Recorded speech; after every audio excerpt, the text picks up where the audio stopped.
Hello everyone. आज की इस वीडियो में हम बात करने वाले हैं हिस्ट्री के कुछ इंपॉर्टेंट क्वेश्चन की। इस वीडियो के अंदर हमने सभी इंपॉर्टेंट क्वेश्चन को कंक्लूड किया है। इसके साथ साथ हमने सिर्फ इंपॉर्टेंट चैप्टर के इंपॉर्टेंट क्वेश्चन को लिया। आपको सब कुछ नहीं पढ़ना है। मैंने बेसिकली जो इंपॉर्टेंट चैप्टर है आपके एग्जाम के पर्पज से और इंपॉर्टेंट चैप्टर से क्या क्या इंपॉर्टेंट क्वेश्चन निकलते हैं वो एक से लेके अंत तक सब कुछ इसमें जोड़ा है। तो इस वीडियो को एंड तक जरूर देखना। ये आपके एग्जाम के पर्पज से काफी ज्यादा इंपॉर्टेंट है आप लोगों के लिए। और अगर आप इस वीडियो को पूरा देखते हो तो ट्रस्ट में आप बहुत इजीली पास हो जाओगे और अच्छे मार्क्स भी गेन कर लोगे। तो बिना समय की बर्बादी करते हुए हम बढ़ते हैं हमारे पहले क्वेश्चन की तरफ। फर्स्ट क्वेश्चन फर्स्ट चैप्टर से ही है। जातक से क्या तात्पर्य है, यानी कि what do you understand bye जातक। देखो जातक क्या होता है, जो बौद्ध धर्म से जुड़ी हुई कथाएं हैं यानी कि जो बुद्धिज्म से जुड़ी हुई है। इसमें जो गौतम बुद्ध हैं उनके ना पहले के जन्म की यानी कि पूर्व जन्म की कथाएं हैं। ऐसा कहा जाता है कि गौतम के रूप में जन्म लेने से पहले जो बुद्ध हैं उनके 550 जन्म और हुए थे। तो जो उनके पूर्व जन्म में उनके साथ हुआ, क्या क्या घटनाएं घटी, यानी कि उनके पिछले जन्म की पूर्व जन्म की जो सारी कथाएं हैं 550 जन्म की, वो सारी जातक में। इसीलिए कहा जाता है कि बुद्ध की हर जन्म की कहानी एक जातक कहलाती है। नेक्स्ट क्वेश्चन है हमारा, how does archaeology help us in understanding the past. जो पुरातत्व होता है वो अतीत को समझने में हमारी जो मदद है वो किस प्रकार से करता है, कैसे हमारी मदद करता है। देखो जो आर्कियोलॉजी है, पहली बात तो वो हमें बताता है ह्यूमन कल्चर का इवोल्यूशन, यानी कि किस किस तरीके से प्राचीन वस्तुएं आई, उनका अध्ययन किस प्रकार से किया गया, कैसे ये विकास हुआ एक क्रम से दूसरे क्रम तक के बारे में हमें ये सब बताता है। देखो सबसे मेन बात ये हमें बताता है कि जब हम एक सिस्टमैटिकली तरीके से यानी कि एक व्यवस्थित रूप से किसी भी जगह की खुदाई करते हैं, चाहे हम पुराने टीलों की करें, चाहे पुरानी मिट्टी की करें, किसी भी जगह की करें, तो वहां से उस टीले के अंदर से, उस खुदाई के अंदर से हमें पता चलता है कि पिछले जन्म यानी कि जो भी एक युग बीता है उस युग में मनुष्य का जीवन कैसा था। मतलब सबको पता है कि आर्कियोलॉजी काफी ज्यादा इंपॉर्टेंट है हमारे लिए, है ना। जो हमारा ये पुरातत्व है वो बहुत ज्यादा महत्वपूर्ण है। तो हमें ये बताता है कि जब राइटिंग का इन्वेंशन नहीं हुआ था, जब लेखन का आविष्कार नहीं हुआ था, तो उससे पहले का युग जो था वो कैसा था, किस प्रकार से वो आपस में बात करते थे। क्योंकि आज तो हम एक मैसेज करते हैं, एक दूसरे को समझ जाते हैं, एक दूसरे को फीलिंग शेयर कर लेते हैं, लेकिन पहले के टाइम पे जब तक राइटिंग सिस्टम आया ही नहीं था, जब तक उसका इन्वेंशन ही नहीं हुआ था, तो किस तरीके से सारा काम हुआ था ये हमें पुरातत्व बताता है। इसके अलावा जो आर्कियोलॉजी होती है वो हमें हिस्ट्री ऑफ कल्चर एक्सप्लेन करती है, यानी कि हमें बताती है कि इतिहास क्या था, इतिहास में किस प्रकार की संस्कृति थी। ये हमारे पास्ट वेज ऑफ लाइफ को रिकंस्ट्रक्ट करती है, यानी कि जीवन जीने के क्या तरीके थे उस समय पे, उसका पुनर्निर्माण करती है। और हमें बताती है कि टाइम के साथ ह्यूमन सोसाइटी में क्या क्या चेंजेस हुए, यानी कि मानव समाज में समय के साथ क्या क्या परिवर्तन हुए, ये हमें पता चला। अब देखो आप सबको पता है हिस्ट्री जो होती है बेसिकली वो रिटन मटेरियल पर बेस्ड होती है, लेकिन भारत में जब सबसे पुरानी जो इंदुज वैली कल्चर है, आपको पता है सिंधु घाटी सभ्यता है, उसकी भी एक राइटिंग थी, उसकी भी एक स्क्रिप्ट थी, लेकिन उसे आज तक पढ़ा नहीं जा सका है, उसे कोई नहीं पढ़ पाया। इससे ये पता चलता है कि जो हड़प्पा वासी थे वो लिखना तो जानते थे, लेकिन जो इतिहासकार है वो उस लेखन को नहीं पढ़ पाए, है ना। जो अर्लीस्ट स्क्रिप्ट थी जो पढ़ी गई थी वो ब्राह्मी लिपि थी और वो 3री सदी की लिपि है। और कहाँ से मिली है वो, जो अशोक ने, जो अशोक सम्राट है, उन्होंने जो इंस्क्रिप्शन लिखवाए, जो शिलालेख बनवाए, उस पे वो दिखी है हमें। इसके अलावा जो ये आर्कियोलॉजी है वो हमें ये बताता है कि पुरानी वस्तुओं की पहचान क्या है। एक स्पेशल टाइप की प्रोसेस होती है, उससे हमें जो ओल्ड ऑब्जेक्ट है उसका आइडेंटिफिकेशन मिल जाता है कि ये क्या किस लिए यूज होता था, किस वजह से ये काम आता था। और मेन बात ये हमें उस कल्चर में रहने वाले पर्टिकुलर लोगों की क्या क्या सोशल और इकोनॉमिक डिफरेंस थे, उनकी लाइफ में क्या क्या सामाजिक और आर्थिक विभिन्नताएं थी, कैसा समाज था, आर्थिक स्थिति कैसे चलती थी, उनके बीच क्या क्या डिफरेंसेस थे, इन सारी बातों के बारे में भी बताता है। इसीलिए at the end in conclusion we can say that कि जो आर्कियोलॉजी है वो काफी ज्यादा हमारे लिए इंपॉर्टेंट है। क्वेश्चन नंबर 3 है हमारा, why do historians use the C14 dating method, यानी कि जो C14 काल निर्धारण पद्धति है उसका इतिहासकार क्यों उपयोग करते हैं। देखो इसे मैं आपको ऐसी इजी वे में एक्सप्लेन कर देती हूँ ताकि आप एग्जाम में लिख सको। कभी भी खुदाई करते वक्त कोई ऑब्जेक्ट मिलता है तो C14 एक ऐसी प्रोसेस है जिसके द्वारा हम उस सब्सटेंस की, उस मटेरियल की एज पता कर लेते हैं कि वो कितने टाइम पुराना है, किस एज में ये ऑब्जेक्ट रहा होगा। जैसे मान लो खुदाई करी है एज अ एग्जाम्पल और कोई हड्डी मिली है, तो उस C14 डेटिंग मेथड से हमें पता चल जाएगा वो हड्डी कितने टाइम पहले की है, क्या एज रही होगी, यानी कि पूरा जो टाइम पीरियड है वो C14 मेथड से हमें इसके अंतर्गत पता चल जाता है। चैप्टर 2 के इंपॉर्टेंट क्वेश्चन देखते हैं अब हम। क्वेश्चन है, write the name of any 2 such types who entered India. India through the north western hill route in ancient times. यानी कि हमें किन्हीं दो ऐसे जनजातियों का नाम बताना है जो प्राचीन काल में उत्तर पश्चिमी पहाड़ी मार्ग से भारत में आई थी, यानी कि भारत में उन्होंने प्रवेश किया था। देखो ये दो ट्राइब्स थी, एक थी शक और एक थी कुषाण। शक और कुषाण दोनों जातियां थी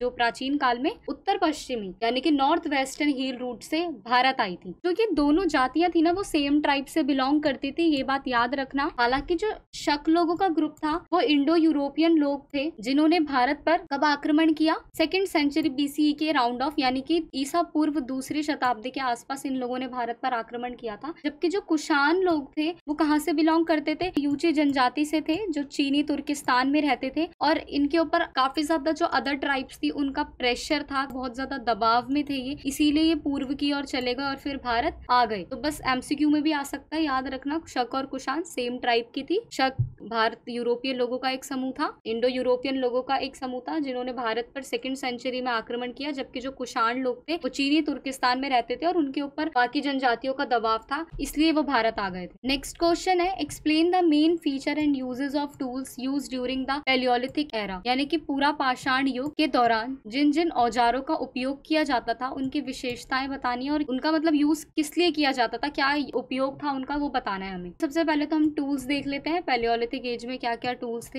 hand axe, pickaxe and cutting tools यानी कि हाथ की कुल्हाड़ी, गंडासा और काटने के औजार। ये जो औजार थे वो काफी ज्यादा क्लमसी और हैवी होते थे, यानी कि भारी होते थे, बेढंग तरीके से बने हुए होते थे और किससे बने हुए होते थे, मेड ऑफ स्टोन्स यानी कि पत्थरों से बनाए जाते थे। बाद में जब आगे आगे टाइम बीतता गया, अलग अलग युग आने लगे, तब नुकीले और हल्के जो औजार होते थे वो बनाए जाने लगे थे। अगर मैं मध्य पाषाण युग के औजारों की बात करूं, ये भी मैं आपको बता देती हूँ, हालांकि क्वेश्चन में पूछा नहीं है लेकिन फिर भी जो मिडिल स्टोन एज के टूल्स होते थे वो काफी ज्यादा फ्लैट टूल्स होते थे, एकदम चपटे औजार होते थे। जबकि जो आपका लेटर स्टोन एज था यानी कि उत्तर पाषाण युग था, उसमें तक्षिणी और कुरेदने वाले यानी कि जो स्क्रैपर्स और बुरीन्स होती है ना, जिससे किसी चीज को कुरेदते हैं, खुरचते हैं, ऐसे जो औजार थे वो आने लग गए थे। अब हम बात कर लेते हैं main feature of the tools की, यानी कि जो ये पैलियोलिथिक एज के टूल्स थे इनके फीचर क्या क्या थे। हैंडल एक्स होता है, उसमें जो हैंडल होता है वो वाइड होता है, जबकि जो उसका वर्किंग पार्ट होता है वो थिन होता है, काफी ज्यादा पतला होता है। यानी कि हत्थे वाली कुल्हाड़ी में जो हत्था होता है वो चौड़ा होता है और काम करने वाला हिस्सा पतला। The head of the so was divided into 2 parts, यानी कि जो आरी का सिरा होता है वो 2 भागों में बटा होता है। गंडासा भी एक मेन टूल था लेकिन उसका एक ही सिरा जो होता है वो काम का होता है, एक ही सिरे से काम हो सकता है। उसके बाद पीलिंग टूल्स आते हैं जिन्हें हम स्क्रैपर्स कहते हैं, यानी कि छीलने वाले औजार। ये जो होते हैं वो भी थिन टाइल्स के बने होते हैं, यानी कि पतली खपचियों के बने हुए होते हैं। जो बुरीन्स होती हैं वो भी थिन प्लेट्स और ब्लेड से ही बनी हुई होती है, जिसका यूज किस लिए होता है, जो सॉफ्ट स्टोन्स या बोन्स या फिर रॉक्स होते हैं, यानी कि नरम पत्थर, हड्डी या फिर कोई भी चट्टान है, उसकी खुदाई करने के लिए इसका इस्तेमाल जो है वो किया जाता है। अब मेन यूजेस ऑफ टूल्स की बात कर लेते हैं कि औजारों का मुख्य उपयोग क्या था। सबसे मेन बात cutting trees and digging roots, यानी कि पेड़ काटने और जड़ों को खोदने के लिए इनका उपयोग किया जाता था। जो सॉज होते हैं उनका यूज होता था टू कट ट्री ट्रंक्स, यानी कि आरी का उपयोग पेड़ों के तनों को चीरने के लिए होता था। गंडासे का यूज होता था कटिंग वर्क के लिए, यानी कि किसी भी चीज को काटना है इसीलिए। इसके अलावा स्क्रैपर का इस्तेमाल होता था ट्रीज की बाग को छीलना है, इसके लिए होता था। किसी एनिमल की स्किन को छीलना है, तो कुछ भी छीलने वाला काम होता था, इसीलिए स्क्रैपर्स का यूज होता था। इसके अलावा बुरीन की हमने बात करी ली, कोई भी नरम पत्थर, हड्डी, चट्टान, इनकी खुदाई के काम के लिए इसका उपयोग जो है वो किया जाता था।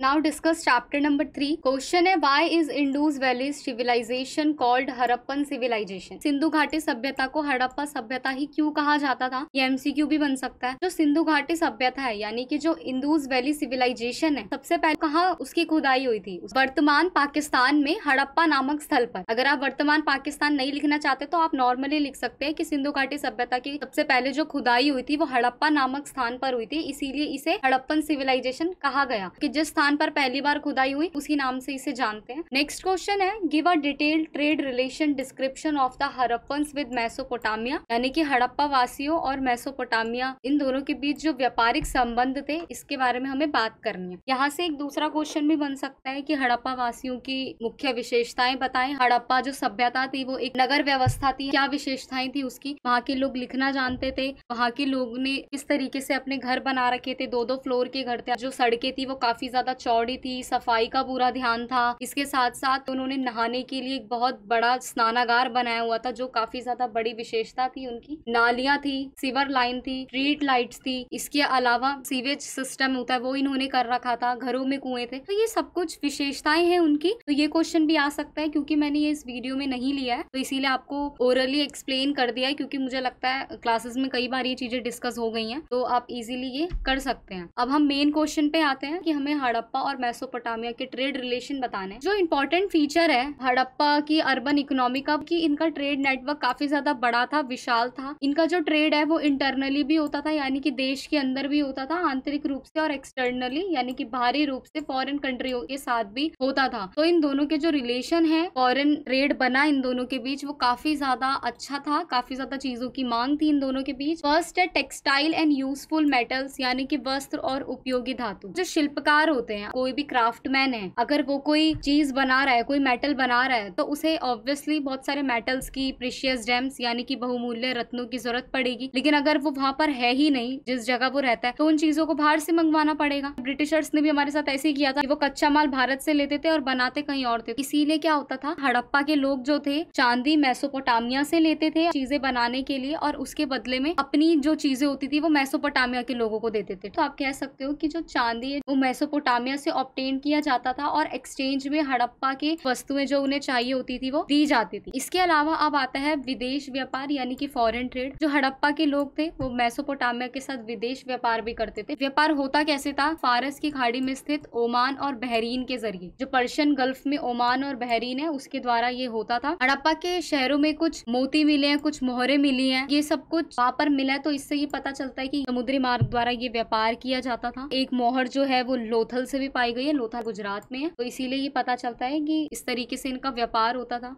इसके अलावा हड़प्पन सील्स यानी कि हड़प्पा की मोहरे मेसोपोटामिया के नगरों से लगभग 2 डजन मोहरे मिली है। इनके बीच व्यापार था, और सबसे मेन बात सिर्फ मोहरे ही नहीं, वहाँ से हड़प्पा के मिट्टी के बर्तन, क्राफ्ट्स वगैरह होते थे, वो भी वहाँ से मिले हुए हैं। इसके अलावा evidence of trade from inscription यानी कि शिलालेखों से व्यापार का साक्ष्य। जो मेसोपोटामिया में शिलालेख मिले हैं उससे हमें हड़प्पा के बारे में एक वैल्यूएबल इंफॉर्मेशन है वो प्रोवाइड हुई है regarding the contacts of Mesopotamia with Harappa. इन दोनों के बीच क्या चीजें थी ये हमें यहाँ से पता चली है। इंस्क्रिप्शन से वो हमें बताते हैं कि इनका ट्रेड दिलमुन, मगन, मेलुलू यानी कि दिलमुल, मगन और मेलुलू के साथ भी व्यापार करते थे ये लोग, और यहीं से हमें संकेत है वो मिले हुए हैं। नेक्स्ट है exports from Mesopotamia to Harappa, यानी कि मेसोपोटामिया से हड़प्पा को निर्यात। मेसोपोटामिया हड़प्पा को क्या क्या एक्सपोर्ट करता था, रेडीमेड क्लोथ्स, वुल, परफ्यूम वगैरह, लेदर, गोल्ड, सिल्वर, ये सब कुछ, ऊन, इत्र, चमड़े की वस्तु, चांदी, ये सारी जो चीजें थी सब मिलती थी। चांदी के अतिरिक्त जो सभी वस्तुएं थी उनका नाश हो गया, तो इस वजह से हड़प्पा के स्थलों पर हमें इन वस्तुओं के अवशेष नहीं मिलते। अगर ये सिविलाइजेशन खत्म हुई है तो परफ्यूम की बोतल थोड़ी ना कहीं मिलेगी, वो तो खत्म ही हो जाएगी। तो सिर्फ चांदी मिली है और बाकी की जो ये वस्तुएं वो खत्म हो गई है, तो इसीलिए हड़प्पा के स्थल पर हमें ज्यादा इन वस्तुओं के जो अवशेष है वो नहीं मिले। तो at the end in conclusion we can say that कि जो हड़प्पा और मेसोपोटामिया इनके बीच ट्रेड रिलेशन काफी ज्यादा गहरे थे, हिस्टोरिक थे, और दोनों के बीच अच्छे से ट्रेड होता था। दोनों ने ट्रेड के द्वारा ही कल्चर रिलेशन जो थे वो भी बनाए। तो इस चैप्टर से ये इंपॉर्टेंट क्वेश्चन बनता है। बाकी मैंने आपको बता दिया। ये क्वेश्चन भी आ सकता है कि हड़प्पा को नगरीय सभ्यता क्यों कहा जाता है, नगरीय क्यों थी वो, तो मैंने आपको इनके पॉइंट्स जो है वो अभी अभी बताए। तो इस तरीके से हमारा जो ये चैप्टर है वो भी खत्म होता है। चैप्टर नंबर 4 के इंपॉर्टेंट क्वेश्चन शुरू करने से पहले मैं एक क्वेश्चन और बता देती हूँ आपको। कभी कभी एग्जाम में पूछा जाता है कि जो हड़प्पा सभ्यता है का विनाश कैसे हुआ या फिर वो खत्म कैसे हुई, है ना, ये सिविलाइजेशन जो है वो एंड अप कैसे हुई थी। तो देखो नॉर्मली मैंने क्लासेस में भी बताया और आप लोगों ने पढ़ा भी होगा कि हड़प्पा सभ्यता कैसे खत्म हुई है, इस बात का आज तक कोई प्रूफ नहीं मिला है। कुछ लोग कहते हैं बाढ़ की वजह से, कुछ कहते हैं भूकंप आ गए, कुछ कहते हैं कि बाहर के जो लोग थे उन्होंने आक्रमण कर दिया, कुछ कहते हैं सूखा पड़ गया, कुछ कहते हैं कि चक्रवात आ गया, कोई कहता है कि नदियां सूख गई थी। मतलब तो आपको बस बेसिकली यही पॉइंट लिखने हैं कि बाढ़ आना, नदियां सूख जाना, बिल्कुल सूखा पड़ जाना, भारी लोगों का आक्रमण, लेकिन सभी एक चीज लिखनी है पॉइंट्स को एक्सप्लेन करते वक्त। कुछ इतिहासकारों का अनुमान है कि बाढ़ आ गई होगी इसीलिए ये खत्म हो गया, कुछ का अनुमान है कि नदियां सूख गई होंगी इसलिए खत्म हो गया, कुछ का अनुमान है कि बाहर के लोगों ने आक्रमण कर दिया इस वजह से ये सभ्यता खत्म हो गई। तो इस हिसाब से आपको अपने इन पॉइंट्स को लिखना है, और ये क्वेश्चन अगर आता है इस तरीके से तो अटेम्प्ट करना है। अब बढ़ते हैं चैप्टर नंबर 4 की तरफ। तो चैप्टर नंबर 4 से क्वेश्चन है what were the major economic activities during the later Vedic period, यानी कि उत्तर वैदिक काल के दौरान कौन कौन से प्रमुख जो आर्थिक कार्यकलाप क्रियाकलाप थे, जो आर्थिक क्रियाएं होती थी, वो कौन सी थी? अगर उसकी हम बात करें, देखो लेटर वैदिक पीरियड को उपनिषेदिक पीरियड भी कहा जाता था, यानी कि उपनिषेदिक काल, और इसमें काफी ज्यादा इकोनॉमिक एक्टिविटीज थी जो इंडियन सोसाइटी में होती थी। फर्स्ट एग्रीकल्चर तो आपको पता ही है कि लोगों का मेन ऑक्यूपेशन था उस टाइम पे, यानी कि मुख्य व्यवसाय था। खेती बाड़ी जब शुरू की जाती थी तो बहुत सारे आप कह सकते हो रिलीजियस रिचुअल्स किए जाते थे, उसके बाद ये शुरू की जाती थी। इसमें मतलब जो एक बात थी वो ये भी कही गई, हल चलाने के लिए 6 या फिर 8 जोड़े बैल जो होते हैं उनकी जरूरत होती है। भैंस को घरों में पाला जाता था खेती के उद्देश्य से। इंद्र देवता को इसमें एक नया नाम मिला था, वो निकनेम था गॉड ऑफ एग्रीकल्चर, यानी कि कृषि का देवता। अब इसके बाद अगर मैं इसमें बात करूं तो अब बार्ली यानी कि जौ के अतिरिक्त अगर मैं बात करूं तो अब ये लोग wheat, rice, pulses, lentils, millet, sugarcane यानी कि गेहूं, चावल, दाल, मसूर, ज्वार, बाजरा, गन्ना आदि की फसलें भी अब जो थे वो उगाने लग गए थे। जो पका हुआ चावल था उसे डोनेशन दक्षिणा यानी कि दान दक्षिणा की चीजों में शामिल किया गया था। अगर दक्षिणा देने की बात आती थी तो लोग पका हुआ चावल देते थे। इसके अलावा यहाँ पर लोग आयरन का बिजनेस करते थे, यानी कि लोहे का व्यवसाय होता था। देखो जब आर्य सभ्यता का विस्तार हुआ तो 1000 ईसा पूर्व के आसपास जो है लोहे का प्रयोग जो है उसकी शुरुआत कर ली गई। मेन अगर मैं इसकी बात करूं तो ये अराउंड 1500 के अंदर आयरन का जो यूज था वो शुरू हो गया था। यहाँ पर एक आपने अयास नाम सुना होगा, ठीक है। जो अयस है वो उत्तर वैदिक काल में तांबा और कांसा धातु रही होगी, यानी कि अयस धातु जो कहते हैं उसे या तो कांसे की धातु कहते हैं या फिर तांबे की धातु कहते हैं। उत्तर वैदिक काल में जो ये अयस है इसे आप कह सकते हो श्याम और कृष्णा से भी डिनोट किया गया, क्योंकि ऑब्वियसली कृष्णा तो काला कहा जाता है, उनका अर्थ होता है काला, तो इसे लोहे के संकेतक के रूप में भी जाना जाता है, यानी कि इंडिकेटर ऑफ आयरन। और इसमें जो मेन बात है वो क्या है कि आयरन टूल्स जो होते हैं उन्हें डेंस फॉरेस्ट यानी कि जो घने जंगल होते थे, घने वर्षा वन जो होते थे, उन्हें उनकी सफाई करने के लिए लोहे के औजारों का इस्तेमाल किया जाता था। और यहाँ पे अब कोई अपनी फीलिंग को हर्ट मत कर लेना कि कमेंट सेक्शन में कहो मैम ने कृष्ण को काला कहा, ऐसी कोई बात नहीं है। ये सिर्फ उन लोगों का मीनिंग है कि उन लोगों ने अपने इस लोहे को, इस अयस वर्ड को कृष्ण जी से कनेक्टेड किया, कृष्ण जी और श्याम जी से, कि उनका रंग भी काला है और हमारे लोहे का रंग भी काला है, इसीलिए उन्हें इससे इन्होंने रिलेट किया। तो इस चीज को बिल्कुल रॉन्ग वे में मत लेके जाना। नेक्स्ट पॉइंट है पॉपुलेशन एंड पेंटिंग, यानी कि जनसंख्या और चित्रकारी। देखो बहुत सारे लोग जो थे वो कृषि पर डिपेंड थे और इससे जो जनसंख्या है उसमें लगातार वृद्धि हो रही थी। धीरे धीरे चित्रकारी आई और चित्रकारी भी जो है वो अलग अलग कलर से, सुरमई रंग से करी जाने लग गई। अब इसके भी साक्ष्य मिलते हैं कि वहां पर जैसे जैसे जनसंख्या बढ़ रही थी उसके बाद चित्रकारी को भी लाया गया। के बाद है मेथड, सिस्टम एंड एक्सपर्टाइज, यानी कि विधि, व्यवस्था और विशेषता। इसकी अगर हम बात करें तो यहाँ पर धर्मशास्त्र में नियम और विधि तैयार की गई थी, किस चीज का हमें पालन करना चाहिए और किस चीज का हमें पालन नहीं करना चाहिए। इसके अलावा ज्योतिष, गणित, तंत्र शास्त्र, जादू टोना, ये सारी जो चीजें हैं ये भी इसी एरा में डेवलप हो गई थी। तो at the end in conclusion we can say that कि उत्तर वैदिक काल में हस्तिनापुर हो गया, कौशाम्बी हो गया, इनका एक्सपेंशन हुआ, इनका डेवलपमेंट हुआ और बहुत सारे नगर का विकास हुआ। और इस तरीके से हमने इन आर्थिक क्रियाकलापों की बात करी। नेक्स्ट क्वेश्चन है who are the Aryans, describe the main feature of Aryan civilisation, यानी कि आर्य कौन थे और आर्यों की सभ्यता की मुख्य विशेषताएं बतानी हमें। देखो आर्य जो थे वो सेंट्रल एशिया के स्टेप नोमैड्स थे, यानी कि स्टेपी चरवाहे थे। नोमैड्स मतलब होता है चरवाहे। और ये 2000 ईसा पूर्व और 1500 ईसा पूर्व के बीच जो है भारत आए थे, इसलिए इन्हें इंडो आर्यंस भी कहा जाता है, या फिर कोई इन्हें सिंपली आर्यन यानी कि केवल आर्यों के नाम से भी पुकारता है, कोई इन्हें इंडो आर्यन कहता है। अब हम आर्य सिविलाइजेशन के मेन फीचर की यानी कि मुख्य विशेषताओं की बात कर ले तो मेन फीचर जो था आर्यन सिविलाइजेशन का वो ये था कि इनके कुछ अपने पवित्र ग्रंथ थे जिन्हें वेद कहा जाता था। वेद आपको पता ही है कितने ज्यादा जरूरी है हमारे लिए, वेद की संख्या भी आपको पता है, ऋग्वेद, यजुर्वेद, सामवेद, अर्थवेद पता है आपको। अब हम देख लेते हैं कि इंपॉर्टेंस क्या थी इनके रिलीजन की। सबसे पहले यज्ञ एंड वर्शिप ऑफ गॉड्स, यज्ञ और देव पूजा। जो आर्य समाज के लोग थे वो यज्ञ को बहुत मानते थे, यज्ञ आपको पता है हवन जिसे आप लोग कहते हैं। ये देव पूजा को बहुत ज्यादा मानते थे। इन्होंने धार्मिक और सामाजिक काफी ज्यादा जो सोशल इवेंट्स हैं वो करे। इसके अलावा कास्ट सिस्टम,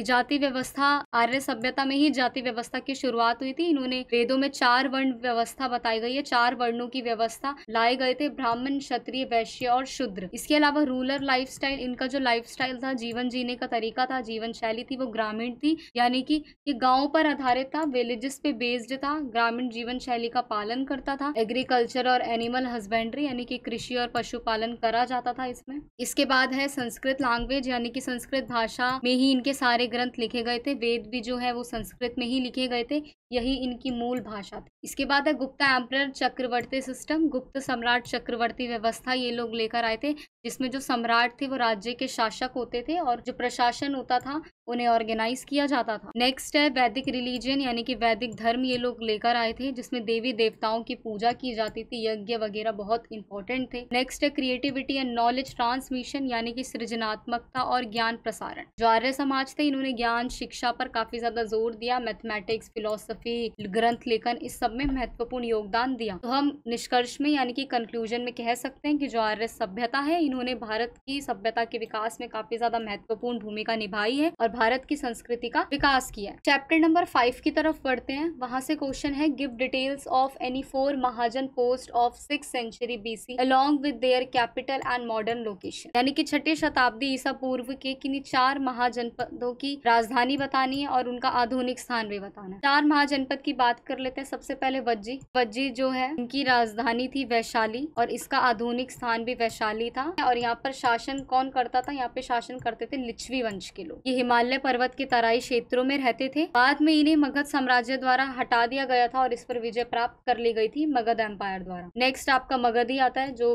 काफी ज्यादा शक्तिशाली था। इसकी जो राजधानी थी वो राजगीर थी। अब मॉडर्न प्लेस की बात करें तो गया और पटना के रूप में आप इन्हें जानते हो। मगध का जो सर्वप्रथम उल्लेख मिलता है हमें वो अर्थवेद में मिलता है और मगध को कीकट, मगध जो है उसे कीकट भी कहा गया है। इसके बाद आते हैं आपके पांचाल। पांचाल की राजधानी थी अहिछत्र और काम्पिल्य। अगर इनकी आधुनिक स्थान यानी कि मॉडर्न लोकेशन की बात करूं तो पश्चिमी उत्तर प्रदेश यानी कि वेस्टर्न यूपी। अगर इसमें बात करूं तो जो ये राज्य था, ये प्लेन्स था, वो कहाँ तक? हिमालय की भाबर रीजन से लेकर के यानी कि उत्तर में हिमालय की भाबर क्षेत्र से लेकर दक्षिण में चर्मनती नदी के उत्तरी तट के मैदानों के बीच ये फैला हुआ था। पांचाल का नाम क्यों पड़ा था पांचाल? क्योंकि यहाँ के जो राजा थे हर्षव, उनके 5 पुत्र थे, इसीलिए यहाँ का नाम पांचाल पड़ा था। इसके अलावा कुरु की बात करते हैं। कुरु की जो राजधानी थी वो इंद्रप्रस्थ थी। इसका आधुनिक नाम क्या है? मेरठ, या फिर अगर दक्षिण पूर्व की बात करें हम साउथ ईस्ट हरियाणा। क्या इसकी जो नींव थी वो राजा कुरु ने ही रखी थी। राजा कुरु हस्तिनापुर के राजा थे। राजा संवरण के पुत्र थे। बाद में कुरु वंश के वंशजों को भारत में कौरव कहा जाने लगा और कौरव और पांडव जो थे वो दोनों ही कुरु वंश से ही बिलोंग करते थे। नेक्स्ट क्वेश्चन है how did geographical elements play an important role in the rise of Magadha. Magadha के उत्थान में भौगोलिक तत्वों ने कैसे जो है वो महत्वपूर्ण भूमिका निभाई। देखो सबको पता है मगध एक काफी ज्यादा पावरफुल स्टेट था, काफी ज्यादा शक्तिशाली राज्य था।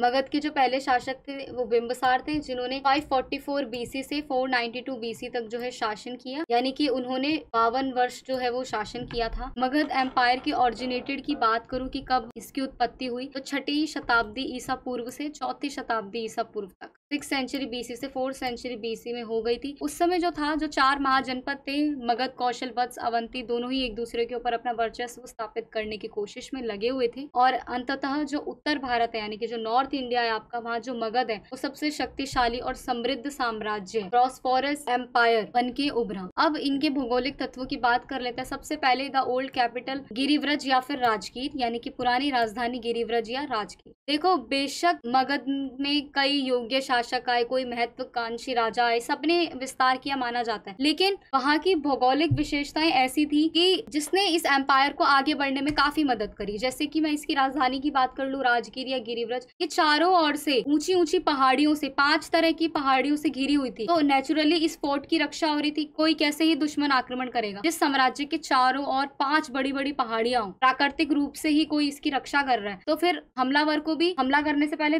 1000 बार सोचना पड़ेगा। इसके बाद fertile land of the river valley, जो मगध की नदी घाटी थी उसके पास ही जमीन थी। तो जमीन जो थी वो उपजाऊ जमीन थी, वहां पर कृषि बहुत इजीली, खेती आराम से हो सकती थी। इसके अलावा एक्सेसिव पॉपुलेशन, अत्यधिक जनसंख्या, मगध क्षेत्र में अत्यधिक जनसंख्या रहती थी। अब जनसंख्या अधिक है तो कृषि अधिक होती थी, व्यापार अधिक होता था, इससे जो श्रम है वो ज्यादा होता था और कृषि और व्यापार को भी काफी ज्यादा बढ़ावा मिलता था, ये काफी ज्यादा प्रमोट होते थे। नेक्स्ट है लोहे की कान, इमारती लकड़ी और हाथी वगैरह, यानी कि iron mines, timber and elephant. दक्षिणी क्षेत्रों से इमारती लकड़ी और हाथी मिले। इससे पता चलता है कि मगध को इस स्थान का कितना बड़ा फायदा मिला, काफी ज्यादा ये आगे बढ़ पाया। देखो मगध को एक बेनिफिट और कैसे मिला कि दक्षिण बिहार के पास कई लोहे की खाने थी, उस पर भी इनका नियंत्रण हो गया। लोहे मिल गए तो जो वेपन्स बनते हैं वो काफी ज्यादा अच्छे बने, जिससे युद्ध में सहायता मिल गई। जो शस्त्र वगैरह बने वो लोहे से ही बने। तो कितने ज्यादा बेहतर बने। अब खेती के लिए भी लोहे की औजार बनने लग गए,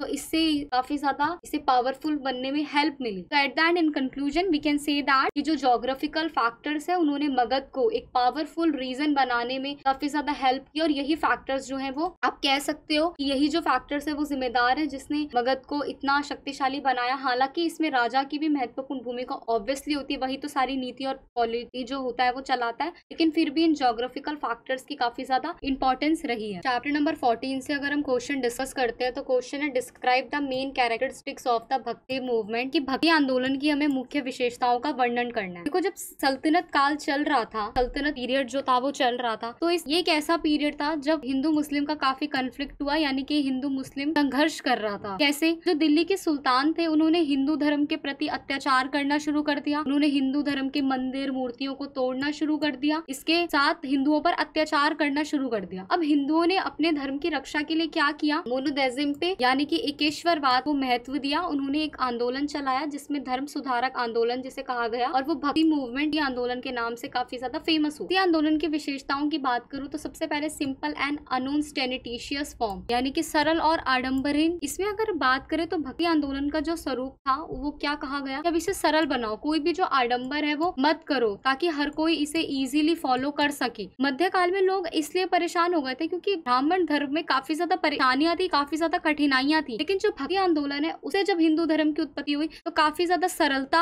इसमें दिखाई गई। कोई भी आपको अंधविश्वास को नहीं करना, कोई भी कर्म कांड नहीं करना, कोई भी बलि नहीं देनी, आपको सिर्फ ईश्वर के प्रति प्रेम करना है और सच्चे हृदय से उनकी भक्ति करना है। तो इस वजह से जो ये सिंपली लव फॉर गॉड था और जो डिवोशन किया जा रहा था भगवान के लिए, तो इससे जो लोग थे वो इसकी तरफ झुकने लगे। इसके बाद आता है अपोजिशन टू आइडल वर्शिप, यानी कि मूर्ति पूजा का विरोध। भक्ति आंदोलन ने मूर्ति पूजा की काफी ज्यादा आप कह सकते हो उसे क्रिटिसाइज किया, मूर्ति पूजा का विरोध किया, मूर्ति पूजा का कोई स्थान नहीं रहा। उन्होंने सीधा कहा कि भगवान को दिल से मानो। कबीर जैसे जो संत थे उन्होंने तो मूर्ति पूजा का सीधा विरोध किया, उन्होंने कहा भगवान को अपने दिल से मानो, ये मूर्ति पूजा वगैरह कुछ नहीं हो। इसीलिए ये इसकी सबसे बड़ी दूसरी विशेषता थी। इसके बाद आता है बिलीफ इन वन गॉड, यानी कि एक ईश्वर पर विश्वास दिखाया गया। भक्ति आंदोलन में जो संत थे जिन्होंने भाग लिया, जैसे देवी देवता विभिन्न संतों ने भाग लिया, तो उन्होंने क्या बोला कि आप अलग अलग देवी देवताओं की उपासना करने के बदले एक ईश्वर को मानो। राम को अच्छा मानते हो तो राम की उपासना करो, अगर आपको कृष्ण की करनी है कृष्ण की करो, लेकिन एक की। ऐसा नहीं कि आप सबकी उपासना नहीं कर सकते, आप कर सकते हो, लेकिन एक पर ज्यादा जोर दो। इसके अलावा उन्होंने अपोजिशन टू कास्टिज्म, यानी कि जात पात का विरोध किया। आंदोलन ने कहा कि कोई भी संत भाग ले सकता है, कोई भी जाति आधारित भेदभाव नहीं होगा। वो लोग ब्राह्मण को, वैश्य को, क्षत्रिय को, शूद्र को सबको एक ही नजर से देख सकते हैं। उनके अनुसार भगवान ने किसी भी मनुष्य में कोई भेद नहीं बनाया है, और अछूत जो लोग हैं उन्हें भी एजुकेशन का राइट होना चाहिए। ये चैतन्य, रामानंद और नामदेव जैसे जो संत थे उन्होंने कहा। इसके अलावा इसमें आता है हिंदू मुस्लिम यूनिटी, यानी कि हिंदू मुस्लिम की एकता पर बल दिया गया। कबीर ने कहा कि बुराइयों के कारण हिंदुओं की आलोचना हुई, मुसलमानों को भी नहीं छोड़ा गया, और हिंदू और मुसलमानों के बीच आदि काल से ही, बहुत पहले से ही आप कह सकते हो कि जो ये दुश्मनी जो है वो बढ़ती जा रही है। तो उन्होंने बोला कि हिंदू मुस्लिम सबको एक होके रहना चाहिए।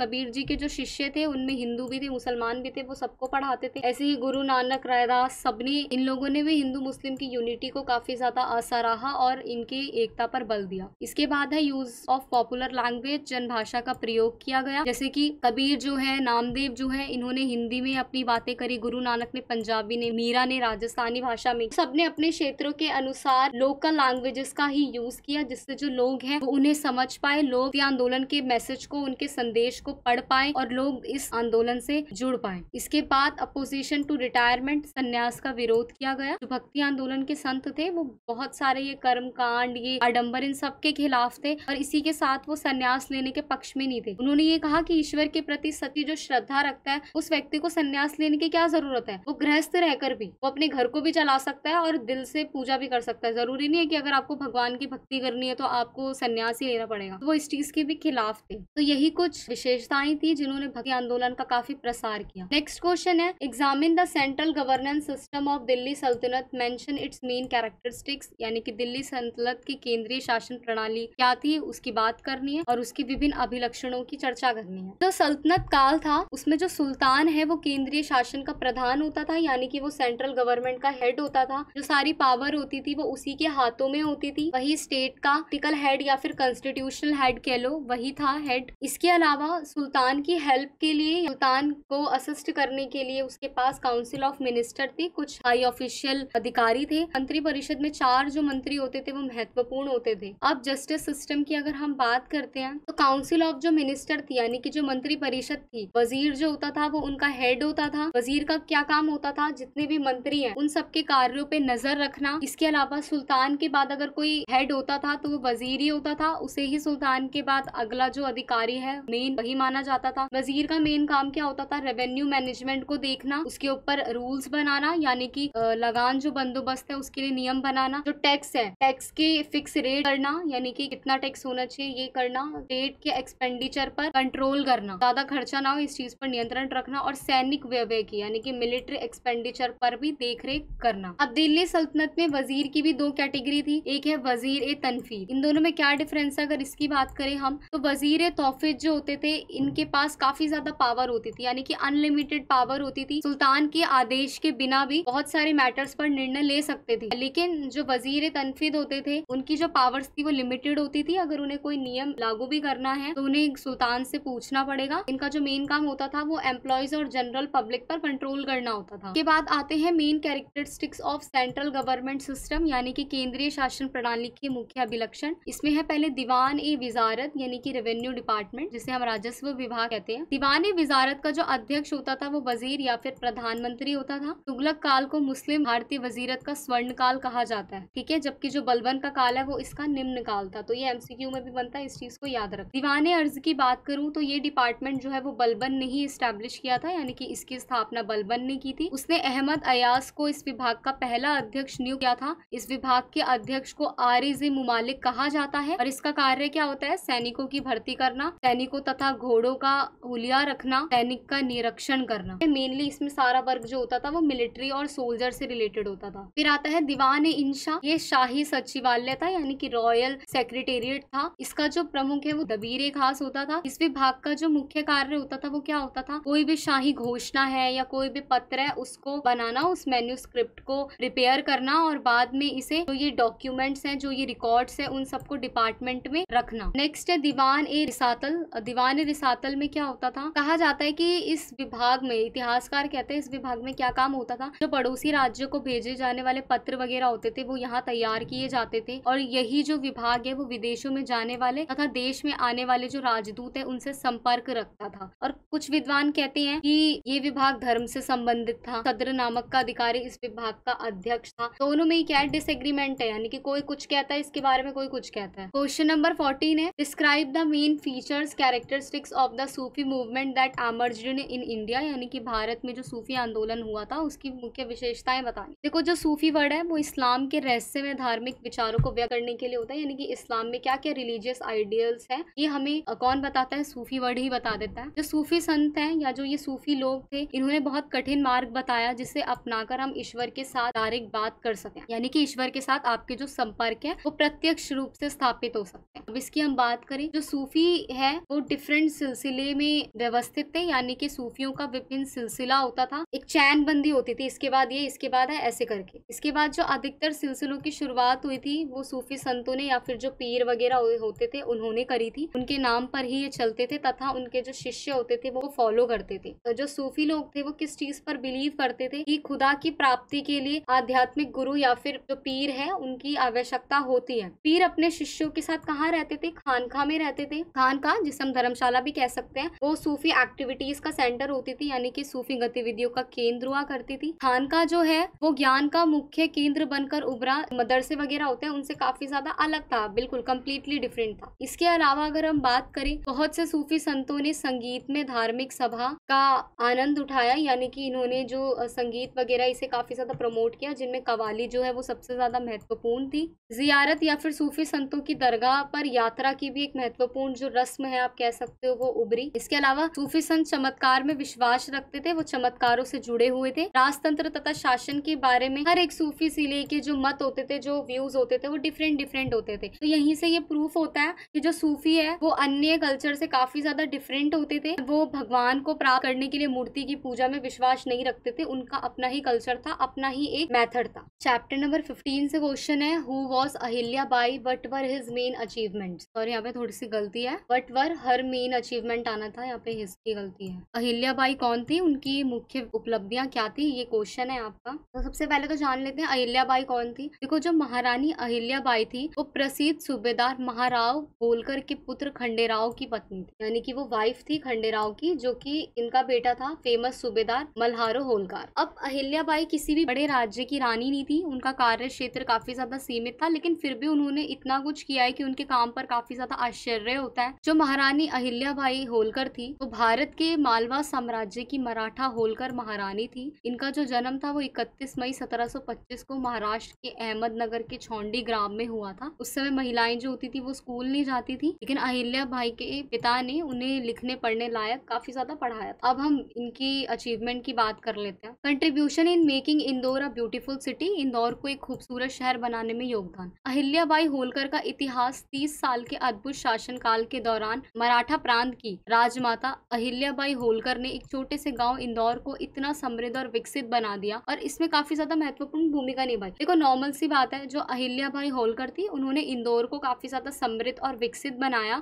इन्होंने वहां की सड़क जो है उसकी दशा सुधारी, गरीब और भूखों के लिए खाने पीने की व्यवस्था की और शिक्षा पर जोर दिया, और इसीलिए इंदौर की पहचान आज वर्तमान भारत में एक समृद्ध और विकसित शहर में होती है। इसके अलावा Ahilyabai did many things for window women and society, उन्होंने विधवा महिलाओं और समाज के लिए कई काम किए। देखो, अहिल्याबाई जो थी उन्होंने समाज सेवा की, उन्होंने सोशल सर्विस में खुद को बिल्कुल ही झोंक दिया था। अहिल्याबाई जो थी वो हमेशा ही अपनी प्रजा के लिए और गरीबों की भलाई के बारे में सोचती रहती थी। उन्होंने हमेशा गरीबों और निर्धनों की मदद करी है। उन्होंने विधवा जो महिला होती है उनकी स्थिति को सुधारने के लिए भी बहुत काम किया। उन्होंने कानून में बदलाव किया और उन्होंने सबसे पहले ये बदलाव किया कि अगर कोई महिला जो है वो विधवा हो जाती है, अगर उसका कोई पुत्र ना हो, तो उसकी जो पूरी संपत्ति या सरकारी खजाना होता है वो उसकी पत्नी को मिलेगा। यानी कि पहला इंदौर में क्या कानून था पहले उनके शासन काल में कि अगर कोई महिला जो है वो विधवा होती है और उसका बेटा नहीं होता, तो जो भी उसके पति की संपत्ति होती है वो राजा के शाही खाने में चली जाती है, उनके राजकोष में जमा हो जाती है। लेकिन जो अहिल्याबाई उन्होंने इस कानून को बदला और क्या बोला कि अगर कोई महिला विधवा होती है तो उनके पति की सारी संपत्ति उनकी वाइफ को ही मिलेगी, उस महिला को ही मिलेगी। Construction of temple in famous places of pilgrimage and places across India,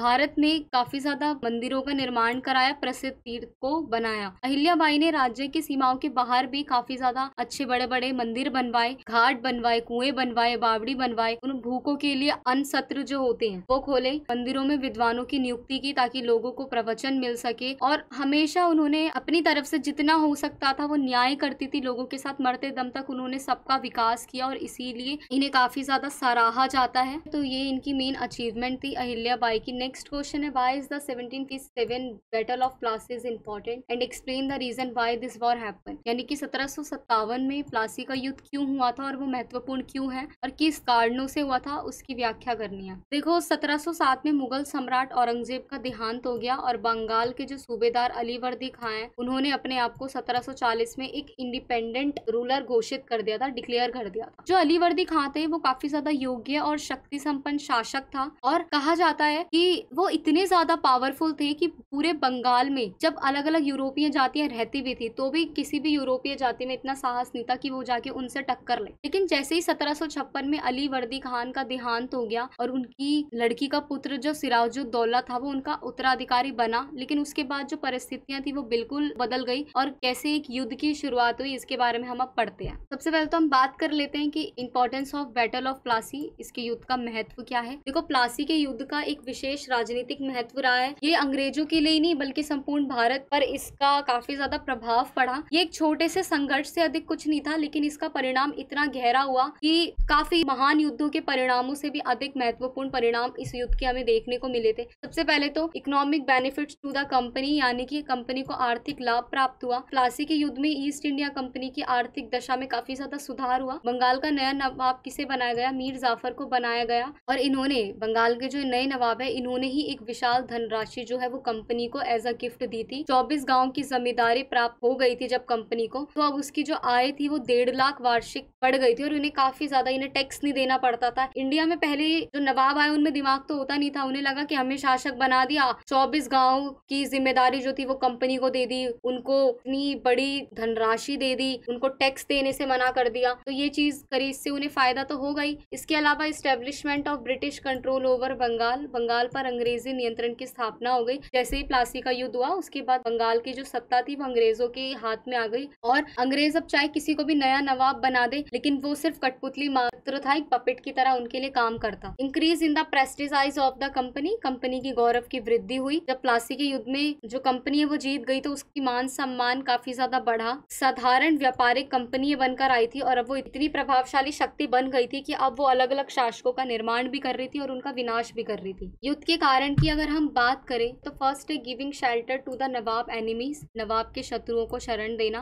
देखो अंग्रेजों को ये विश्वास था कि अली वर्दी खां की अगर मृत्यु हो जाती है तो जो सिराजुद्दौला है वो कभी नवाब नहीं बनेंगे, तो इसीलिए उन्होंने क्या किया, उन्हीं के दरबार के एक दीवान का राजवल्लभ जो है उनका साथ दिया। अब सिराजुद्दौला के शत्रु राजवल्लभ के पुत्र कृष्णदास और उनके परिवार को कोलकाता भेज दिया गया था और जब सिराजुद्दौला ने कृष्णदास को अंग्रेजों से वापस मांगा तब अंग्रेजों ने इससे इनकार कर दिया। जब उन्होंने इनकार किया तो इस बात से नवाबों को ये विश्वास हो गया कि अंग्रेज जो है वो उनके विरोधी, उनके शत्रुओं की मदद कर रहे हैं। इसके अलावा fortification of Kolkata by the British, अंग्रेजों द्वारा कोलकाता की किलेबंदी। इस झगड़े का जो मेन रीजन था वो यही था कि उन्होंने इस कार्य हेतु नवाब से आज्ञा प्राप्त की थी। इससे जो नवाब है वो क्रोधित हुआ। उन्होंने स्पष्ट रूप से कह दिया था कि जो अंग्रेज है उन्हें कोलकाता की किलेबंदी नहीं करनी और इस किलेबंदी को खत्म करो, लेकिन अंग्रेजों ने उनकी बात पर कोई ध्यान दिया ही नहीं, इसलिए वो इनके खिलाफ हो गया था। इसके अलावा मिसयूज ऑफ ट्रेड फैसिलिटीज, व्यापारिक सुविधाओं का दुरुपयोग किया। अंग्रेजों ने मुगल सम्राट फर्रुख सियार से मुगल राज्य में बिना कर दिए व्यापार करने का अधिकार प्राप्त कर लिया और वो बिना कर दिए व्यापार करते। अब इससे क्या हुआ, जो ईस्ट इंडिया कंपनी के कर्मचारी थे उन्होंने इस अधिकार का फायदा उठाया और काफी ज्यादा इसका दुरुपयोग किया। जब टैक्स ही नहीं मिल रहा तो जो नवाब है उसकी इनकम तो कम होती जाएगी ना, इससे नवाब काफी ज्यादा अनसेटिस्फाई हो गया और उसके मन में गुस्सा भर गया। इसके अलावा सिराजुद्दौला कंट्रोल ओवर कैलकाता, यानी कि सिराजुद्दौला का कोलकाता पर अधिकार। अंग्रेज अब ये समझ चुके थे कि सिराजुद्दौला को नवाब पद के चुनाव में कोई चुनौती दे ही नहीं सकेगा। फिर उन्होंने क्या किया, एक नई चाल चली। उन्होंने गवर्नर जो ड्रेक थे उन्होंने नवाब को एक पत्र लिखा जिसमें भाषा बहुत प्यारी, विनम्र, जैसे कितनी इज्जत करते हो ऐसी भाषा यूज करी। फिर भी उस लेटर में ये नहीं था कि हम कलकत्ते की किलेबंदी को समाप्त कर देंगे, ऐसा कुछ भी उसमें आश्वासन नहीं था। बस एक नॉर्मल पोलाइट वे में एक लेटर उन्होंने लिखा था नवाब के लिए। अब इससे नवाब को और गुस्सा आ गया और उसने अंग्रेजों को आक्रमण करने के लिए डिसाइड कर लिया कि अब तो इनसे लड़ाई करनी है। इसके अलावा the British regain control of Kolkata and treaty of Alinagar, यानी कि अंग्रेजों का कोलकाता पर दोबारा से अधिकार हो गया और अलीनगर की संधि हुई। देखो कोलकाता पर अधिकार होने के बाद नवाब जो थे सिराजुद्दौला वो शांत हो गए थे, वो अंग्रेजों से नहीं बच सकता था, ये सबको पता है। बंगाल में जो है वो राजनीतिक स्थिरता का अभाव था, अब भ्रष्टाचार होने लग गए, षड्यंत्र होने लगा और जो सिराजुद्दौला था वो भोग विलास में ही डूबा रहता, उसे अनुभव तो कुछ था नहीं, तो वैसे ही पड़ा रहता। अब इससे धीरे धीरे साम्राज्य में क्या हुआ, वो तो विलासिता में डूबा हुआ था, बिल्कुल अलग एक्टिविटीज में इन्वॉल्व था और इससे क्या हुआ, धीरे धीरे उसी राज्य में कई भ्रष्टाचारी, षड्यंत्र करने वाले कई दल जो थे उसके राज्य को खोखला कर रहे थे और उसे पता ही नहीं था। तो इसी वजह से क्या हुआ, अंग्रेजों ने इस बात का फायदा उठाया और बाद में जो युद्ध की तैयारी जो है वो हुई और आपको पता ही है कि प्लासी का युद्ध हुआ। नेक्स्ट क्वेश्चन है, how did the Maratha regain their lost importance in the 18th century, यानी कि मराठों ने 18वीं शताब्दी में किस प्रकार अपनी खोई हुई महत्वता को अर्जित किया। देखो मुगल वंश को लंबी अंतिम अवधि में जो एक महत्वपूर्ण शक्ति मिली या फिर जिस महत्वपूर्ण शक्ति का उदय हुआ वो थी मराठा शक्ति, यानी कि मराठा पावर का उदय हुआ। और इन योद्धाओं में जो सर्वाधिक महत्वपूर्ण थे वो थे भोसले। ठीक है, जो शिवाजी भोसले थे वो एक मेजर फोर्स थे साउथर्न पॉलिटिक्स में, यानी कि दक्षिण राजनीति में वो महत्वपूर्ण शक्ति बनकर उभरे थे। हालांकि जो शिवाजी थे उनके जैसा सौभाग्य उनके पुत्र या फिर उनके भाइयों को प्राप्त नहीं हुआ, यानी कि संभा या फिर उनके छोटे भाई राजा राम को। अब एक समय तो ऐसा आया कि सबको लगने लगा कि मराठा शक्ति खत्म होने वाली है, लेकिन फिर 18वीं शताब्दी में कुछ चेंजेस हुए और मराठा जो शक्ति है उसमें सुधार हुआ। अब वो क्या सुधार थे वो देखो, साहू रूल्स, यानी कि साहू का शासन। साहू जो है वो 1708 में राजा राम का उत्तराधिकारी बन गया था और 1794 में, यानी कि 4 दशकों तक, साहू ने 1749 तक 4 दशकों तक शासन किया। और जो ये अवधि है वो चित्पावन गोत्र के ब्राह्मण मंत्रियों के वर्चस्व, यानी कि उनकी शक्ति के रूप में जानी जाती है, जो महाराष्ट्र की राजनीति पर छा गए थे। भोसले थे, उनके पास कोई शक्ति नहीं थी, अब वो शक्तिहीन हो गए थे। अब उन्होंने क्या किया, जब उन्होंने पेशवा की उपाधि धारण करी और बालाजी विश्वनाथ पहली बार शख्सियत के रूप में मिलते हैं जिन्होंने शक्ति के उदय में साहू की सहायता की। अब साहू की सहायता की है, उनके जो उत्तराधिकारी थे बाजीराव प्रथम आधिकारिक तौर पर अब मराठा राज्य को चलाने लगे और अच्छा प्रबंधन देने में सक्षम रहे, तो इस वजह से थोड़ा सा प्रमोट हुआ। इसके बाद आता है expansion of the Maratha empire, Maratha राज संघ का विस्तार किया गया। साहू के शासन के अंत तक बहुत सारे शक्तिशाली जो क्षेत्र थे वो उनके नियंत्रण में थे। अलग अलग धीरे धीरे ये नियंत्रण बढ़ता गया कि इस क्षेत्र में व्यापार, बैंक, वित्त, इन सारी चीजों को बढ़ाया और मराठा राज्य संघ का विस्तार किया। इसके अलावा भोसले ऑफ नागपुर यानी कि नागपुर के भोसले की बात करें तो सबसे जो प्रतापी शासक था रघुजी भोसले, वो बंगाल तथा बिहार में मराठा साम्राज्य का विस्तार करता है और इसकी वजह से इसका काफी ज्यादा एक्सपेंशन होता है। इसके अलावा गायकवाड़ ऑफ बड़ौदा के गायकवाड़ की बात करें तो 1720 में गायकवाड़ आए, उन्होंने अपनी उपस्थिति दर्ज कराई। प्रारंभ में वो सिर्फ शक्तिशाली भोसले परिवार के दबादे परिवार के भी नियंत्रण में थे, उनके भी अधीनस्थ थे। बाद में जब साहू की मृत्यु हो गई तो उसके बाद पेशवा की शक्ति बढ़ी और फिर गायकवाड़ों की जो स्थिति थी वो भी बेहतर हुई। तो इस तरीके से जो गायकवाड़ है उन्होंने अपनी राजधानी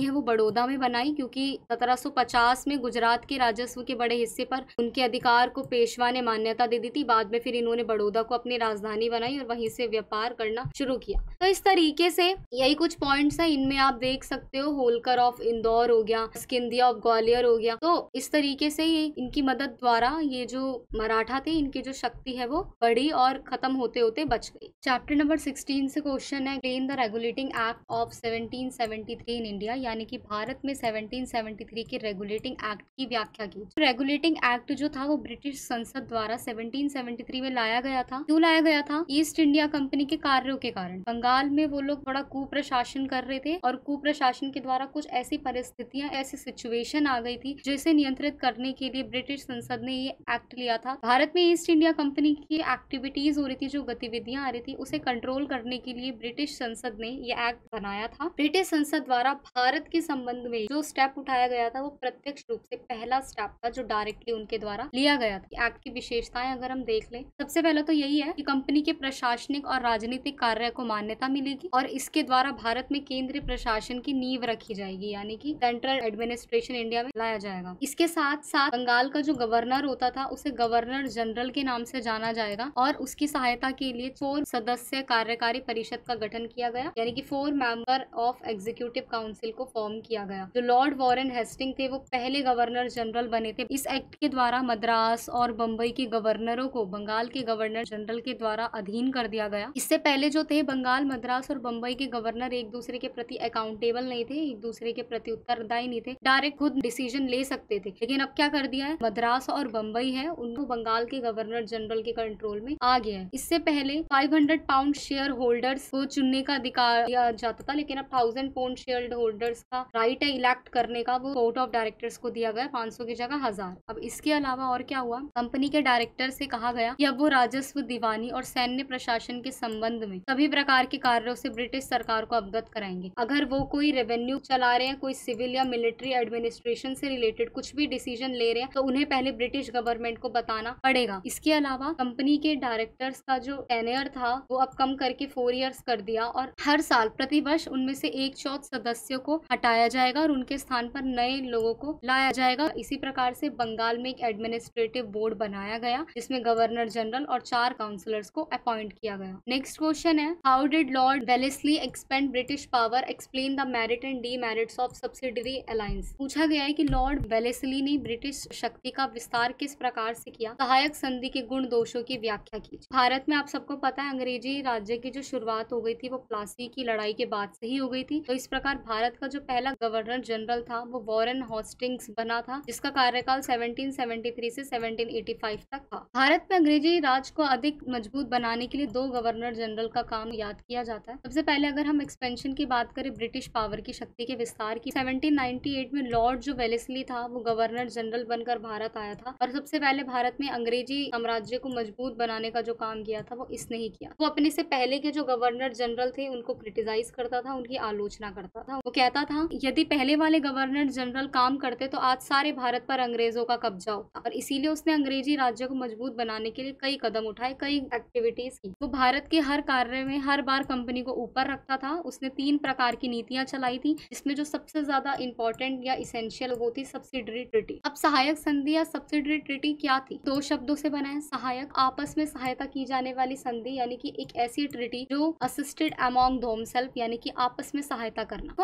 अंग्रेज ने ये जो संधि जलाई थी, इसमें मैं आपको एज अ स्टोरी की तरह ही बता देती हूँ। ये संधि जब लाई गई तो अंग्रेजों ने ऐसे नाटक किया कि वो भारत के राजाओं की सहायता कर रहे हैं, लेकिन भारत के राजाओं को तो यही लगा कि एक्चुअल में हमारी मदद कर रहे हैं, पर ऐसा नहीं था। ये सिर्फ नाटक कर रहे थे उनकी हेल्प करने का। इसके पीछे का उनका मोटिव क्या था? भारत के राजाओं की शक्ति को कमजोर कर, उन्हें वीक बनाना। उनका जो असली मकसद था वो ये था कि भारत में जो भी राजा है उन सबको हटाकर जो शासन है वो अंग्रेजों के पास आ जाए, या फिर किसी भी तरीके से जो वो राजा है वो अंग्रेजों पर निर्भर हो जाए। तो इसीलिए ये संधि लाई गई, और इस संधि को स्वीकारने से पहले भी कुछ नियम बनाते थे ताकि राजा उसमें बाद में फंस के रह जाए। अब इस संधि की प्रॉपर्टीज की बात कर लेते हैं। जो ये संधि थी वो काफी ज्यादा एक सोची समझी चाल थी। जिन जिन राजाओं ने सहायक संधि को माना, इस ट्रीटी को माना, वो सभी राजा जो थे वो कमजोर हो गए। इसका कारण ये था कि अब उनके पास उनकी कोई सेना ही नहीं रही थी। अब वो अंग्रेजों के विरुद्ध लड़ाई करना सोच भी नहीं सकते थे। इसके अलावा क्या हुआ, जो जो राजा सहायक संधि को स्वीकार कर रहा है, शर्त में ये था कि विदेश नीति से रिलेटेड, उसकी फॉरेन पॉलिसी से रिलेटेड सब कुछ जो है वो कंपनी के पास चला जाएगा। जिस जिस राज्य ने इसको स्वीकार किया उसकी विदेश नीति के बारे में जितने भी अधिकार थे वो कंपनी के पास चले गए। जब विदेश अधिकारी चले गए तो ये समझो ना कि पूरे राज्य पर ही कंपनी का कब्जा हो गया। इसके अलावा सहायक संधि को मानने वाले राज्य जो अंग्रेज है उनके किसी भी दुश्मन की सहायता नहीं कर सकते थे, इनके दुश्मनों को नौकरी नहीं दे सकते थे। इससे क्या हुआ, अंग्रेजों ने यूरोपीय कंपनी को भी कमजोर कर, उन्हें ब्रिटिश पावर बढ़ानी थी ना, तो उन्होंने यूरोपियन पावर को भी दबाने के लिए सब्सिडरी ट्रीटमेंट का यूज किया। इसके अलावा कंपनी को किसी भी ज्यादा खर्च के बिना बड़ी सेना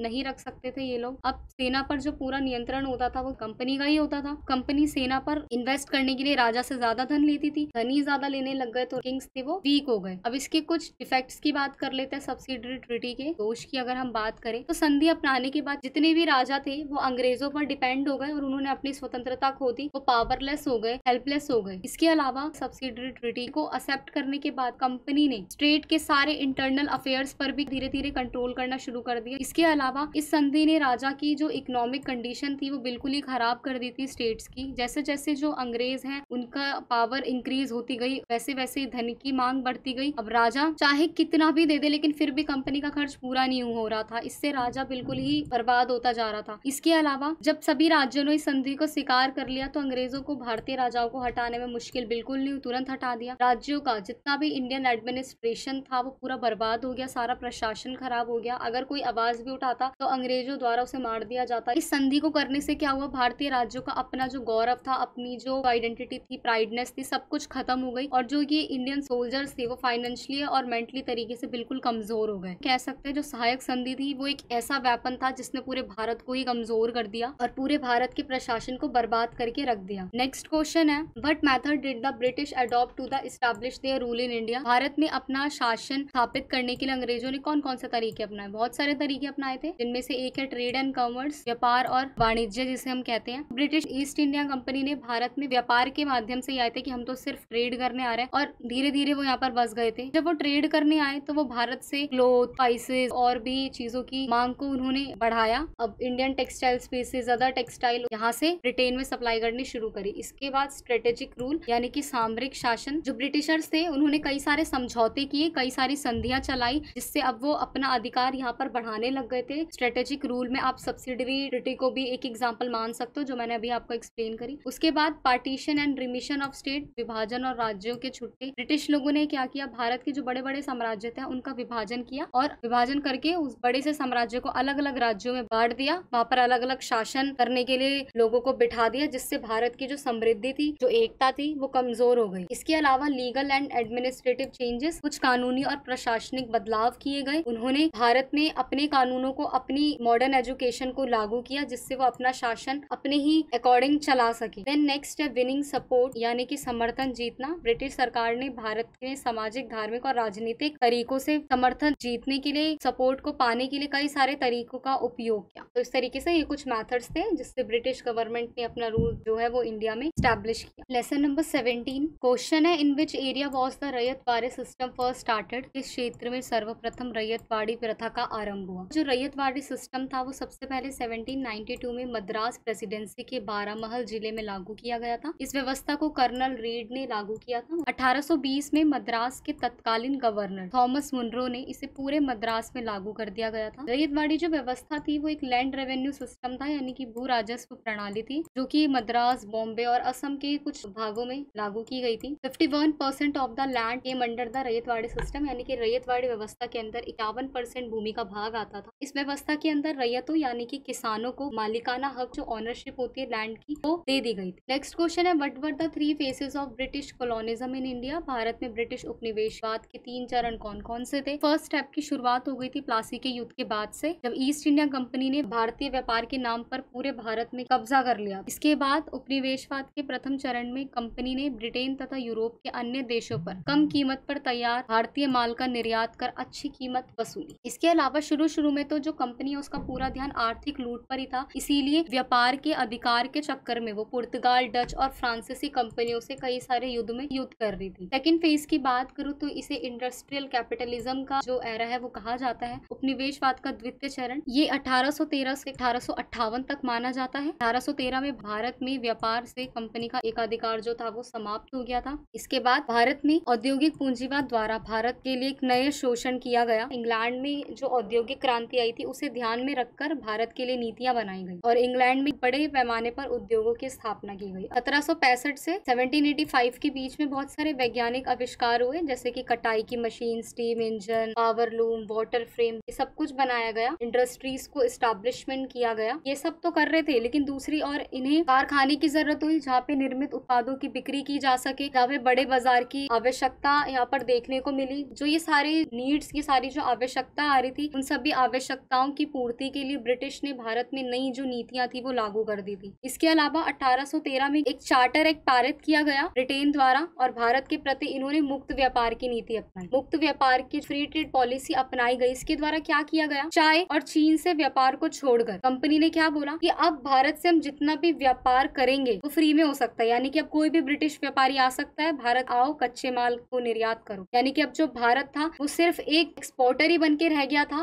रॉ मटेरियल्स का और इम्पोर्टर बन के रह गया था फिनिश गुड्स का। इसके अलावा इस चरण की एक जो अलग उपलब्धि हुई, डिफरेंट अचीवमेंट थी, वो रेलवे का विकास था, यानी कि डेवलपमेंट था रेलवे का। वो भी अंग्रेजों ने इसलिए नहीं किया था कि भारत का विकास हो या भारत में रेलवे आए तो भारत की प्रगति होगी, नहीं। उनका जो मोटिव था वो अंग्रेजों ने अपनी जरूरत के अकॉर्डिंग किया था, ताकि जो भारत से माल ब्रिटिश जा रहा है वो इजीली बाय ट्रेन जा सके। और एक दूसरा इसका रीजन था कि ब्रिटिश साम्राज्य, ब्रिटिश एम्पायर की सुरक्षा के लिए कभी उन्हें यहाँ से सेना को भेजना पड़े तो वो ट्रेन के द्वारा भेज सके। तो जो थर्ड स्टेप था वो कॉलोनिज्म का, वो फाइनेंशियल कैपिटलिज्म के रूप में जाना जाता है। ये 1858 से 1947 तक के बीच का था, जिसमें काफी ज्यादा शोषण हम देख सकते हैं, भारतीयों का काफी ज्यादा एक्सप्लॉयटेशन हुआ, काफी ज्यादा इसमें चेंजेस आए। 1857 का जब विद्रोह हो गया तो उसके बाद इंटरनेशनल सिनेरियो अगर हम देखें तो इंग्लैंड के बाहर जितने भी यूरोपीय देश थे वहां पर इंडस्ट्रियलाइजेशन काफी ज्यादा इंक्रीज हुआ यूरोपियन कंट्रीज में, जैसा कि इंग्लैंड एंड ऑल में। भारत में जो उपनिवेशवाद है उसका एक नया चरण जन्म लिया, जिसे वित्तीय पूंजीवाद की संज्ञा दी जाती है। फाइनेंशियल कैपिटलिज्म ने भारत की अर्थव्यवस्था को और भी ज्यादा खोखला बना दिया, जिससे अब भारत बिल्कुल ही कमजोर होता चला गया, ना पैसा बचा, ना वो कहीं इन्वेस्ट कर सका था।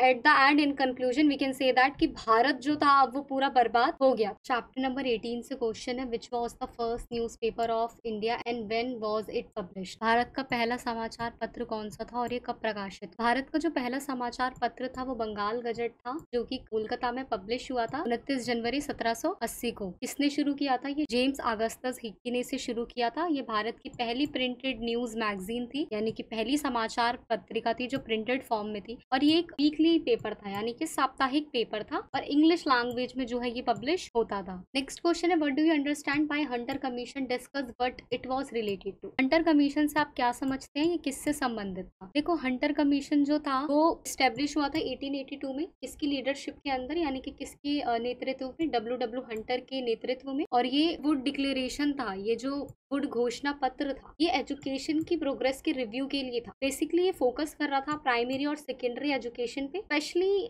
अगर और जोर देखा जाए कि सबसे ज्यादा जोर किस पे था, तो वो प्राइमरी एजुकेशन पे था। और जो प्राइमरी एजुकेशन का कंट्रोल है वो किस के नियंत्रण में था? डिस्ट्रिक्ट और म्यूनिसिपल बोर्ड्स, यानी कि जिला तथा नगर पालिका बोर्ड। अब अगर हम इसके कुछ पहलुओं की बात करें कि ये संबंधित किससे था, सबसे पहले एजुकेशनल रिफॉर्म, यानी कि शैक्षिक सुधार। देखो, हंटर आयोग का प्राथमिक उद्देश्य क्या था कि भारत में शिक्षा की स्थिति को ठीक करना, थोड़ा सा उसे चेंज करना, थोड़े से सुधार करना। इसने अपना एक न्यू सिलेबस लॉन्च किया, new books, education system, examination system, किस तरीके से एग्जाम होंगे, टीचर को कैसी ट्रेनिंग दी जाएगी, किस तरीके का इंफ्रास्ट्रक्चर होगा, ये सारे चेंजेस ये करना चाहता था। इसके अलावा नेटिव बीएस इंग्लिश एजुकेशन, देसी बनाम अंग्रेजी शिक्षा। उस समय जो मेजर डिबेट थी वो डिबेट थी इस बात पर कि एजुकेशन जो इंडिया में है वो इंग्लिश में होनी चाहिए या फिर लोकल लैंग्वेज में। ऑब्वियसली जो अंग्रेज थे वो यही चाहते थे इंग्लिश में एजुकेशन हो, इंग्लिश लैंग्वेज में हो, लेकिन बाद में जब संस्कृति और भाषाओं को देखा गया तो फिर अंग्रेजी और स्थानीय भाषा दोनों की शिक्षा पर जोर दिया गया कि दोनों ही नीड है पॉपुलेशन की, तो दोनों पर। उसके बाद फाइनेंशियल एस्पेक्ट की बात करूं, वित्तीय पहलू की बात करूं, तो आयोग ने वित्तीय पहलुओं पर ध्यान दिया। इसमें जो ये एजुकेशनल इंस्टीट्यूशन है, आप कह सकते हो जितने भी शैक्षणिक संस्थान है, इनकी फंडिंग को डिसाइड कर दिया गया, कितनी फंडिंग, कितने रिसोर्सेज, और मेन बात इसमें गवर्नमेंट का सपोर्ट भी include. Then we have next is recommendation for girls education. लड़कियों की शिक्षा पर भी काफी ज्यादा जोर दिया गया, लड़कियों की शिक्षा को भी महत्व दिया गया और कहा गया कि भारत में महिला शिक्षा को बढ़ावा दिया जाए। तो at the end in conclusion we can say that कि हंटर कमीशन एजुकेशन सिस्टम से रिलेटेड था,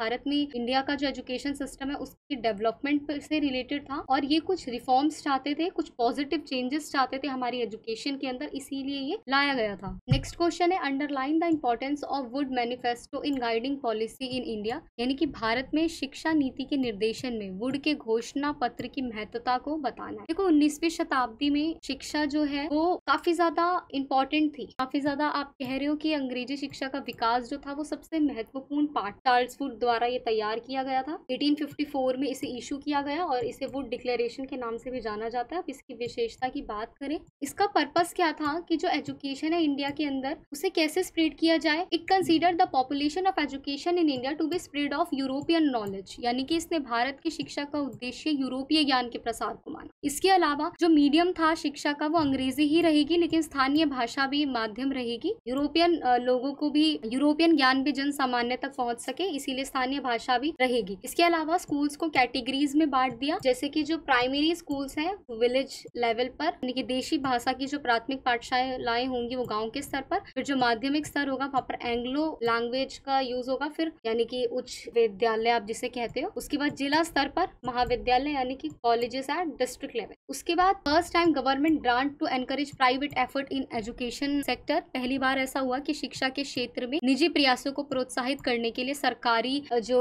ग्रांट्स हैं वो सामने आए, उन्होंने भी एफर्ट्स डाले। इसके अलावा it also propose the establishment of department of public instruction, यानी कि इसने ब्रिटिश शासन के अधीन सभी 5 क्षेत्रों में एक निदेशक के नेतृत्व में जन निर्देश विभाग की स्थापना की। ये विभाग जो था, जन निर्देश विभाग जो था, उसका उद्देश्य क्या था, क्षेत्र विशेष में शिक्षा की प्रगति की समीक्षा करना। हर क्षेत्र में जो एजुकेशन है, जो शिक्षा है, उसकी प्रगति हो रही है या नहीं हो रही। इसकी जो स्थापना, इस विभाग की स्थापना 1855 में हुई थी। इसने जन निर्देश समिति और शिक्षा परिषद का स्थान ले लिया। इसके अलावा आप कह सकते हो कि इसने कलकत्ता, मुंबई तथा मद्रास में भी नए विश्वविद्यालय स्थापित करने का प्रस्ताव रखा, एग्जाम्स को ऑर्गेनाइज करवाया, अलग अलग परीक्षाओं का आयोजन करता था। एक ऐसे विश्वविद्यालय स्थापित करने की बात करें जो अलग अलग परीक्षाओं को आयोजन करे, उसके बाद क्या दे, स्कॉलरशिप दे, यानी कि उपाधि दे, डिग्रीज दे। इसके बाद 1857 में कलकत्ता, बम्बई और मद्रास में स्थापना हुई यूनिवर्सिटी। इसके अलावा इन्होंने फॉर्मल एजुकेशन के अलावा जो वोकेशनल एजुकेशन होती है, जो व्यावसायिक शिक्षा होती है, उसकी इंपॉर्टेंस पर भी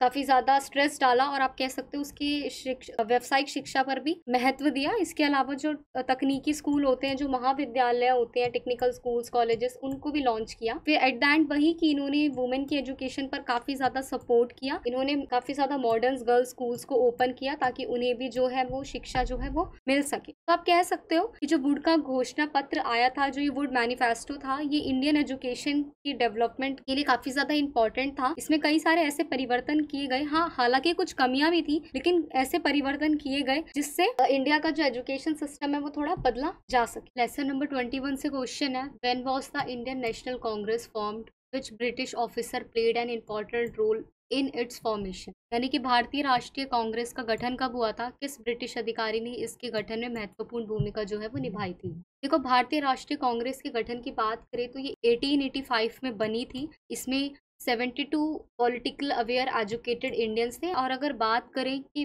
कौन सा ऐसा ब्रिटिश अधिकारी था जिसने महत्वपूर्ण भूमिका निभाई थी, तो वो इंडियन सिविल सर्विस यानी कि ब्रिटिश इंडियन सिविल सर्विस से रिटायर्ड मिस्टर एओ ह्यूम थे, जिन्होंने इसके गठन में महत्वपूर्ण भूमिका निभाई। और अगर एमसीक्यू में आता है कि कांग्रेस पार्टी का गठन किसने किया था, तो आपको बिना कुछ सोचे एओ ह्यूम के आगे टिक कर देना, क्योंकि एओ ह्यूम को ही कहा जाता है कि इन्होंने ही फॉर्मेशन किया था किसका, नेशनल कांग्रेस पार्टी का। नेक्स्ट क्वेश्चन है, mention any two reasons for changing the capital by the British in 1911। 1911 में अंग्रेजों द्वारा राजधानी परिवर्तन करने के किन्हीं दो कारणों का उल्लेख करना है हमें। देखो, ब्रिटिश सम्राट जॉर्ज पंचम ने 12 दिसंबर 1911 को दिल्ली को भारत की राजधानी बनाने की घोषणा कर दी थी, और जो ये घोषणा हुई थी वो दिल्ली के बाहरी इलाके में दिल्ली दरबार में ही की गई थी। अब रीजंस की अगर हम बात करते कि क्या क्या रीजन थे, सबसे पहले जो दिल्ली है वो ज्योग्राफिकल सेंटर के नियर था, यानी कि देश के भौगोलिक केंद्र के नज़दीक था दिल्ली।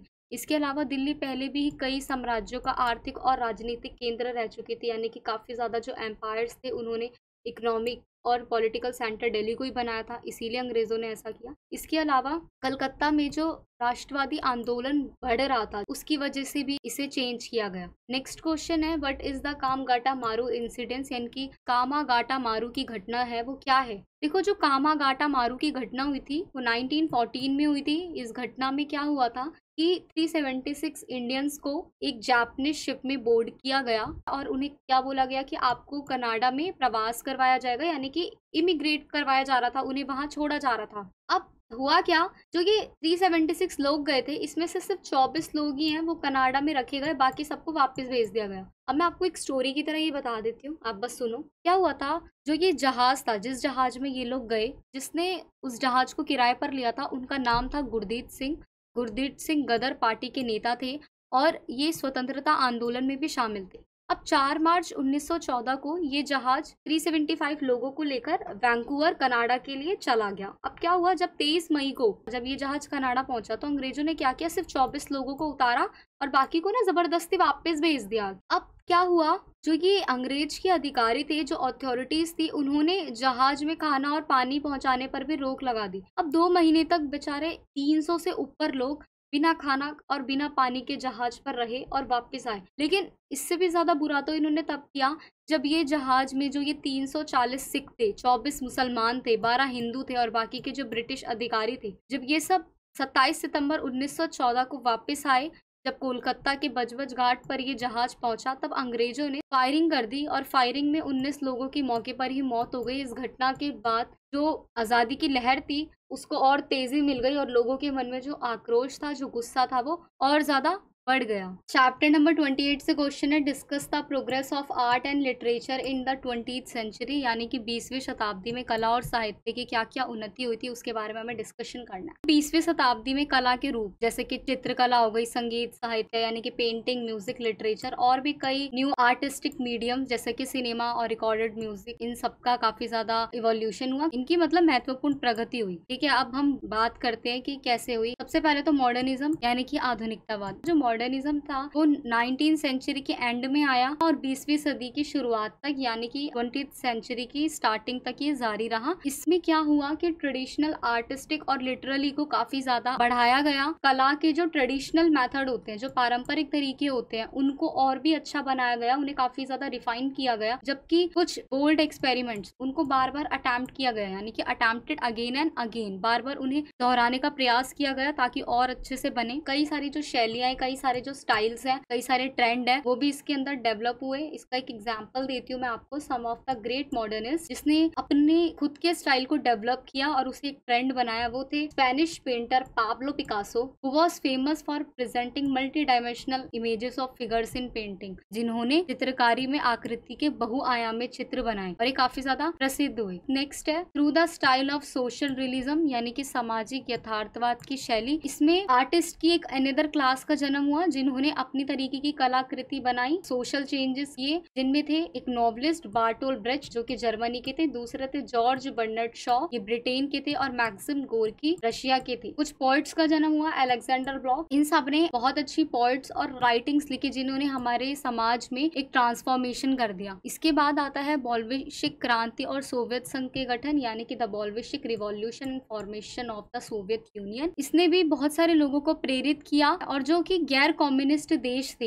इन्होंने अपनी आर्ट से उन कंट्रीज को ऐसे कार्य करने के लिए प्रेरित किया जो किसी न किसी के जाल में फंसे हुए थे, जो किसी के उपनिवेश थे, सामंतवाद थे, जिनके ऊपर अंग्रेजों का कब्जा था, जो कि पूंजीवादी शोषण से यानी कि कैपिटलिस्ट एक्सप्लॉयटेशन को झेल रहे थे, उन सबको एक क्रिएटिव वर्क करने के लिए इंस्पायर्ड किया। इसके अलावा in India in the 1940s with the clear support of leftist, यानी कि भारत में 1940 में वामपंथियों के स्पष्ट समर्थन से बहुत सारे शायर जैसे मजाज और जोश जैसे जो शायर होते हैं, जो विद्वान लेखक होते हैं जैसे प्रेमचंद, इन्होंने हमेशा ग्रामीण जीवन पर, एक रूरल लाइफ पर डीप राइटिंग की है कि अगर उनको कोई पढ़े तो वो अपने आप ही इमेजिन कर ले कि उस समय सिचुएशन क्या रही होगी। तो इस प्रकार से इन्होंने अपनी राइटिंग के माध्यम से काफी ज्यादा समाज को वास्तविकता से परिचित करवाया और उन्हें इमेजिन करवाया कि किस तरीके से एक्सप्लॉयटेशन होता था सोसाइटीज के साथ। इसीलिए इसमें आर्ट और कल्चर की काफी ज्यादा इंपॉर्टेंट रोल रहा है। नेक्स्ट क्वेश्चन है, mention the role of education and students in the cultural change that occurred during the 20th century, यानी कि 20वीं सदी के दौरान हुए सांस्कृतिक परिवर्तन में शिक्षा और विद्यार्थियों की क्या भूमिका थी, उसका उल्लेख कर। 20वीं सदी के दौरान एजुकेशन और स्टूडेंट्स दोनों ने एक इम्पोर्टेंट रोल प्ले किया कल्चरल चेंजेस करने में, यानी कि सांस्कृतिक परिवर्तनों में शिक्षा और छात्रों दोनों ने महत्वपूर्ण भूमिका निभाई। बहुत सारे विश्वविद्यालयों के विद्यार्थी सामाजिक और सांस्कृतिक विरोधों में एक्टिव थे। बात करते हैं role of education and students की। 1960 counter culture and student protest, यानी कि 1960 के दशक में प्रति संस्कृति आंदोलन का उदय हुआ। छात्रों ने इसमें महत्वपूर्ण भूमिका निभाई। उन्होंने वियतनाम युद्ध का विरोध किया, नागरिक अधिकारों की मांग करी, महिला के अधिकारों की मांग करी। उन्होंने जीवन शैली में जो ये पोशाक, संगीत और जीवन शैली में जो पारंपरिक मानदंड थे उनको चुनौती देते हुए कहा कि जैसे समाज परिवर्तित हो रहा है, संस्कृति परिवर्तित हो रही है, तो हमें उस परिवर्तन को अपनाना चाहिए। इसके अलावा स्टूडेंट एक्टिविज्म इन 1968 में दुनिया भर के विश्वविद्यालय के छात्र विभिन्न सामाजिक और सांस्कृतिक विरोधों में सबसे आगे आए। उन्होंने जो भी शोषणकारी राज्य की नीतियां होती है उन सबका विरोध किया, सुलभ शिक्षा की मांग करी। इसके अलावा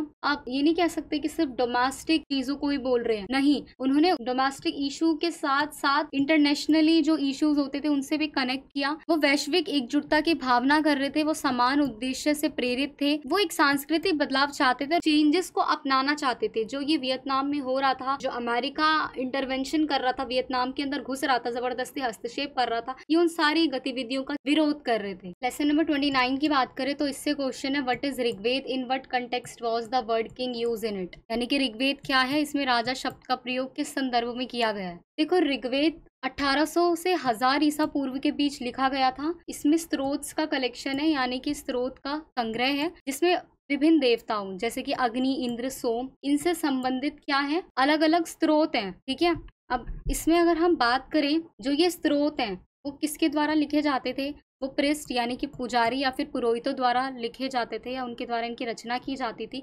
और इन स्त्रोत को कब गाया जाता था, जब कोई आप बलि दे रहे हो उस दौरान या यज्ञ करते वक्त इन मंत्रों को दोहराया जाता था। अब राजा वर्ड की अगर इस्तेमाल की बात करें तो ज्यादातर तो जो देवता होते थे उनको राजा कहा जाता था। कभी कभी किसी शक्तिशाली यानी कि पावरफुल कोई व्यक्ति है तो उसका उल्लेख करने के लिए भी राजा उसे कह दिया जाता था। ठीक है, और जो ये व्यक्ति होता था, पावरफुल व्यक्ति जो होता था, वो विशाल सेना या फिर किसी भी प्रशासनिक प्रणाली को नियंत्रित नहीं करता था। उसकी शक्ति का जो मुख्य स्रोत होता था वो क्या होता था, युद्ध में लीडरशिप करना, इसीलिए उसे राजा कहा जाता था। नेक्स्ट है, why was it is important to collect taxes, mention is, कर को इकट्ठा करना या एकत्र करना क्यों महत्वपूर्ण था, उल्लेख करो। देखो, कर को एकत्र करना क्यों महत्वपूर्ण था, महाजनपदों के जो शासक थे वो विशाल किले बनवा रहे थे, वो बहुत सारा बड़े बड़े ह्यूज फोर्ट्स बनवा रहे थे और मेंटेनिंग लार्ज आर्मीज और बड़ी बड़ी सेनाएं रख रहे थे। अब क्या हुआ कि ये सब करने के लिए उन्हें रेगुलरली किसकी नीड हो रही थी, मनी की नीड हो रही थी, नियमित रूप से उन्हें धन की आवश्यकता थी, इसीलिए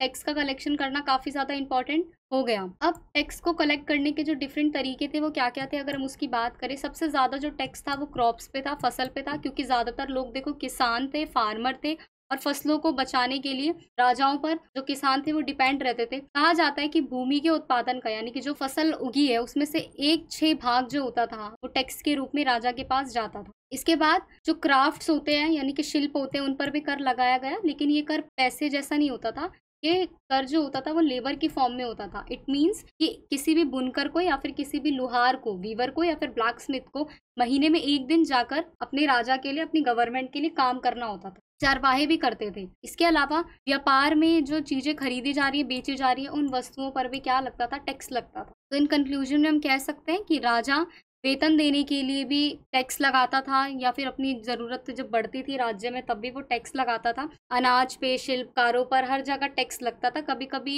एज अ मनी लिया जाता था, कभी कभी कॉइन्स यूज होते थे, कभी कैश यूज होता था। ओके, लेसन नंबर 30 से क्वेश्चन है, हु वाज मैक्सथनीज? मैक्सथनीज कौन था? देखो, मैक्सथनीज यूनान का एक राजदूत था, यानी कि ग्रीक का एक एम्बेसडर था, जो कि चंद्रगुप्त मौर्य के दरबार में आया था और कई सालों तक मतलब वो चंद्रगुप्त के कोर्ट में ही रहा, उसके दरबार में ही रहा। उसने जो कुछ भारत में देखा उसका वर्णन उसने इंडिका नामक पुस्तक में किया, यानी कि इंडिका जो पुस्तक है वो मैक्सथनीज ने ही लिखी है। नेक्स्ट क्वेश्चन है, How did the Gupta period state expand and describe the contribution made by Aryabhatta in the field of science during this period? गुप्तकालीन राज्य का विस्तार कैसे हुआ तथा इस काल के दौरान आर्यभट्ट द्वारा विज्ञान के क्षेत्र में दिए गए योगदान का वर्णन करना है। देखो, 4वीं शताब्दी ईस्वी में विशाल साम्राज्य जो उत्पन्न हुआ वो गुप्त साम्राज्य था, जो भारतीय इतिहास के स्वर्ण युग का प्रारंभ था। और इस एम्पायर ने 2 सेंचुरीज तक, यानी कि 2 शताब्दियों से अधिक समय तक शासन किया और गुप्त काल को साम्राज्य का युग यानी कि इंपीरियल एज भी कहा जाता है। अब हम एक्सपेंशन की बात करें अगर गुप्ता एम्पायर की, तो देखो, चंद्रगुप्त प्रथम, गुप्त साम्राज्य की जो स्थापना की थी वो चंद्रगुप्त प्रथम ने ही की थी, जिन्होंने शुरुआत में मगध क्षेत्र में एक छोटे से राज्य पर शासन किया था। बाद में इसने लिच्छवी कबीले और लिच्छवियों के साथ मैट्रिमोनियल अलायंसेस यानी कि वैवाहिक गठबंधन बनाया और अपने क्षेत्र का विस्तार किया। इसके बाद आते हैं समुद्रगुप्त। समुद्रगुप्त चंद्रगुप्त के पुत्र थे। इन्होंने 330 ईसा पूर्व में शासन करना शुरू करा था। समुद्रगुप्त को ना गुप्त सम्राटों में सबसे ज्यादा ग्रेट माना जाता है और इन्हें भारत का नेपोलियन भी कहा जाता है। क्यों? क्योंकि इन्होंने इतने सारे युद्ध जीते कि इन्होंने अपने साम्राज्य का काफी ज्यादा विस्तार किया। ऐसा शायद ही कोई युद्ध होगा जो इन्होंने हारा होगा। इन्होंने मध्य भारत के अधिकांश हिस्सों को गुप्त शासन में मिला लिया था। उसके बाद आते हैं चंद्रगुप्त द्वितीय, यानी कि समुद्रगुप्त के बेटे। इन्हें चंद्रगुप्त विक्रमादित्य के नाम से भी जाना जाता है।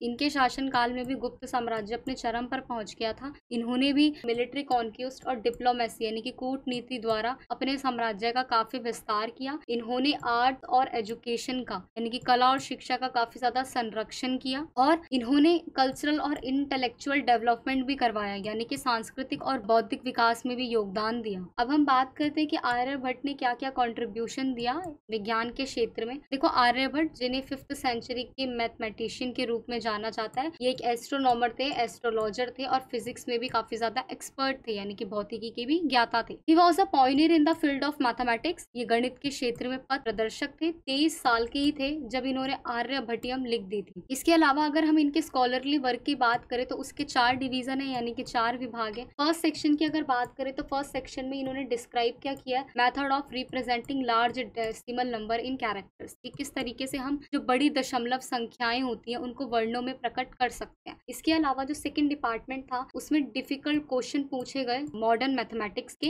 जैसा कि number theory, geometry, trigonometry, algebra, ये सब आपने पढ़ा होगा। तो हिंदी में जैसे हम रेखा गणित, त्रिगोमेट्री, बीज गणित, एल्जेब्रा इन सब के नाम से जानते हैं। जो इनके बाकी के 2 डिपार्टमेंट थे उसमें एस्ट्रोनॉमी यानी कि नक्षत्र विज्ञान से संबंधित चीजें थी। आर्यभट्ट ने 0 को कभी भी एक नंबर नहीं माना, उन्होंने इसे एक सिंबल और एक कंसेप्ट बताया। ये 0 को काफी ज्यादा आप कह सकते हो कि इंपॉर्टेंस देते थे, क्योंकि 0 के इन्वेंशन के बाद ही जो आर्यभट्ट थे वो अर्थ और चंद्रमा के बीच कितनी दूरी है इसका सही मेजरमेंट, इसका जो राइट या फिर आप कह सकते हो एक्यूरेट मेजरमेंट होता है वो कर पाए थे। तो at the end we can say that कि गुप्त साम्राज्य के जो भी शासक थे उन्होंने अपनी शक्ति और अपनी कूटनीति से अपने राज्य का विस्तार किया और आर्यभट्ट ने सिर्फ गुप्त काल में ही नहीं बल्कि पूरे देश को आज तक वर्तमान को भी अपने मैथमेटिशियन से, अपने फिजिशियन से, अपनी एस्ट्रोनॉमी से सबको प्रभावित किया और काफी ज्यादा इसका डेवलपमेंट भी किया। नेक्स्ट चैप्टर है 31। अगर इससे हम बात करें तो इससे क्वेश्चन पूछा गया है, what difficulties did Babur face after the battle of Panipat, explain. Panipat की लड़ाई के बाद भी बाबर ने किन किन कठिनाइयों का सामना किया, हमें उसकी बात। देखो, बाबर ने 1526 में दिल्ली के सुल्तान इब्राहिम लोदी की एक बहुत बड़ी सेना को हरा दिया। अब क्या हुआ कि जब भारत में लोदी राजवंश का समाप्त हो ही गया तो बाबर ने उस देश पर नियंत्रण किया। अब बाबर ही करेगा ना जब उसने उसको हरा दिया तो। लेकिन पानीपत की लड़ाई के बाद भी बाबर बाबर को बहुत सारी चीजों की समस्या जो थी वो झेलने को मिली, जिसमें क्या था, पहली बात तो भारत की जलवायु, उसके बाद अलग नई भूमि आई है, नए लोग मिलेंगे, नया कल्चर होगा, तो ये सारी डिफिकल्टीज थी। एक एक करके हम डिफिकल्टीज को देखते हैं। सबसे पहले क्लाइमेट, जैसा कि मैंने आपको बताया, जलवायु। देखो, मुगल साम्राज्य का संस्थापक बाबर मध्य एशिया से था, वो सेंट्रल एशिया से आया था। उसे कोल्ड क्लाइमेट ज्यादा पसंद, ठंडी जलवायु से पसंद थी, लेकिन भारत की जो जलवायु थी वो गर्म और अधिक आर्द्र थी। इसके अलावा उसे नहीं पता था कि जब मानसून आता है या कभी भी जो हमारा क्लाइमेट है वो बदलता है तो बहुत सारी बीमारियां आती हैं। तो ये जो चीजें थी, मानसून, बीमारियां, ये उसके लिए और उसकी सेना के लिए महत्वपूर्ण चुनौती के रूप में उभरी। इसके बाद है अपोजिशन टू रीजनल पावर, यानी कि क्षेत्रीय शक्तियों का विरोध। जब बाबर आया तो राजपूत साम्राज्य था, अफगान सरदार थे, कई स्थानीय शासक थे। सबने, जब बाबर अपने साम्राज्य का विस्तार कर रहा था तो उसकी विस्तार करने की जो कोशिश कर रहा था उसका विरोध किया। सब अपने अपने हित में थे, बाबर के शासन को स्वीकार ही नहीं करना चाहते थे। तो ऐसे ही इन प्रतिरोधों को दबाने के लिए भी, इन आंदोलन को खत्म करने के लिए भी उसे कई समस्याओं का सामना करना पड़ा। उसके बाद लैंग्वेज और कल्चर डिफरेंसेस, भाषा और संस्कृति में अंतर था। उसे इस संस्कृति को समझने में काफी वक्त लगा, यहाँ की भाषा को समझने में काफी वक्त लगा। इसके अलावा रिसोर्स कंसंट्रेट्स, यानी कि संसाधन की कमी भी बाबर को है देखने को मिली। उसने देखा यहाँ पे आबादी इतनी ज्यादा है, संसाधनों की कमी पड़ रही थी, उसे अपनी सेना को रखना था, उसका रखरखाव करना था, और जब सीमित संसाधन के साथ ऐसे एक नए जगह पर शासन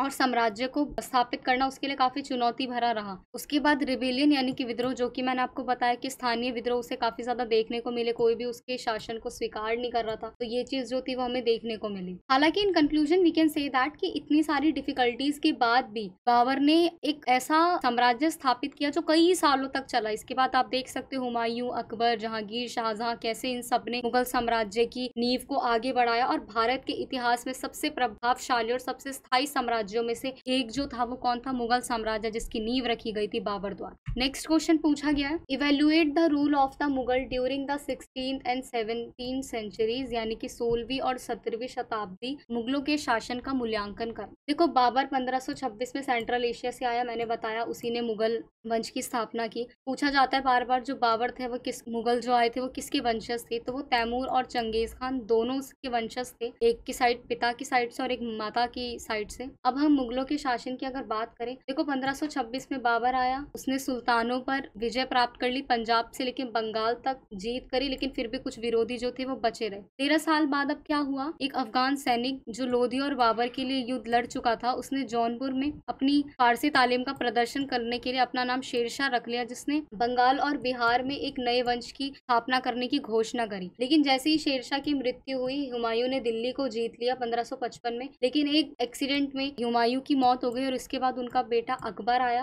13 वर्ष का ही था अकबर जब उसे राजगद्दी पर बिठा दिया गया था। अब देख सकते हो हुमायूं कितनी जल्दी मरा है। और उसके बाद उसके जो संरक्षण थे बैरम खां, उसकी मेंटरशिप में अकबर को बिठाया गया। इसके बाद अकबर की ताजपोशी हुई 1556 में, और बैरम खां ने लाहौर, दिल्ली, आगरा, जौनपुर इन सबको जीता। उसके बाद बैरम खां ने मालवा और राजस्थान पर भी फतेह हासिल करी थी, लेकिन बाद में इन्हें संरक्षण पद से हटा दिया गया था और इन्हें मार दिया गया। उसके बाद अकबर ने कम से कम 50 सालों तक शासन किया और अंत तक वो जीतता ही रहा। उसने अपने शासन काल में सेना हो गई, धन, नेतृत्व, प्रौद्योगिकी, हर चीज में सफलता हासिल की और सभी सेनाओं को, सभी साम्राज्यों को पीछे छोड़ दिया था। अकबर के बाद उनके बेटे जहांगीर, शाहजहां और औरंगजेब ने उनकी इस शाही शासन का फायदा भी उठाया, और मतलब ये लोग इतने सशक्त नहीं थे जितना अकबर था, पर इन सब ने भी किया। लेकिन औरंगजेब की मृत्यु के बाद ये शाही राज्य समाप्त हो गया, लेकिन फिर भी 1858 तक रहा। हालांकि अंग्रेजों द्वारा इसे खत्म कर दिया गया था, लेकिन फिर भी थोड़ा बहुत ये कायम रहा। इनके जो अंतिम सम्राट थे वो बहादुर शाह जफर थे। तो इस तरीके से हमने देखा कि मुगल साम्राज्य किस प्रकार से शुरू हुआ और एंड तक कैसे रहा।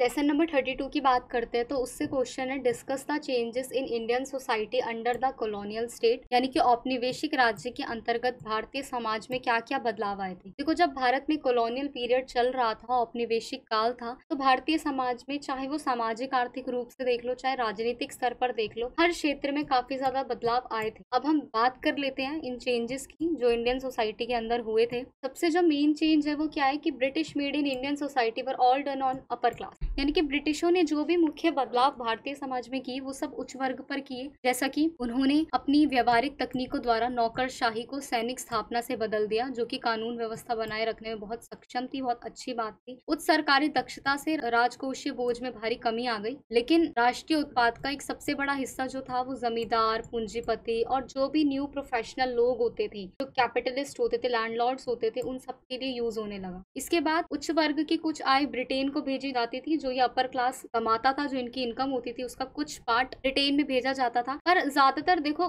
खर्च भारत पर ही किया जाता था। अब थोड़ा सा तरीका बदल गया। अब जो उच्च वर्ग था वो महल वगैरह नहीं रखता था, ऐसा नहीं कि वो बहुत सारी तलवारें रख रहा है। अब ऐसे जो ये चीज थी वो चीज हमें नहीं देखने को मिली। इसके अलावा नेक्स्ट है, this lead to some painful consequences in the field of traditional handicraft. कुछ परंपरागत दस्तकारी के क्षेत्र में कष्टदायक परिणाम हुए। देखो, सरकार ने रेलवे, सिंचाई, इन सब में निवेश किया, इन सब में इन्वेस्ट किया गवर्नमेंट ने खुद। इसके कारण प्रोडक्शन में काफी ज्यादा इंक्रीजमेंट हुई, लेकिन इससे क्या हुआ, जो नया कुलीन वर्ग आया, जो न्यू इलाइट एस्टैब्लिश्ड हुआ था, उसने एक न्यू लाइफस्टाइल जी। उन्होंने इंग्लिश लैंग्वेज का यूज किया, इंग्लिश स्कूल्स स्थापित किए। अब जो पहले जैसी जो सेवाएं थी अब वो उपलब्ध नहीं हो रही थी। इसके अलावा the new professional elite of lawyers, doctor, teacher, journalist and businessman imitate it's habits. यानी कि वकीलों, डॉक्टर, शिक्षक, पत्रकार और व्यवसायियों ने एक नए पेशेवर कुलीन वर्ग ने उनकी आदतों की नकल करी। जैसे कि अब जो जाति वगैरह चीजें थी ये सब कुछ खत्म होने की कगार पर आ गई थी, सब साथ में रहने लग गए थे, सब एक रिच सा जीवन जी रहे थे। ये सब कुछ जो हुआ ना वो अपर क्लास के साथ ही हुआ। जो लेकिन आम जनसंख्या थी, जो कि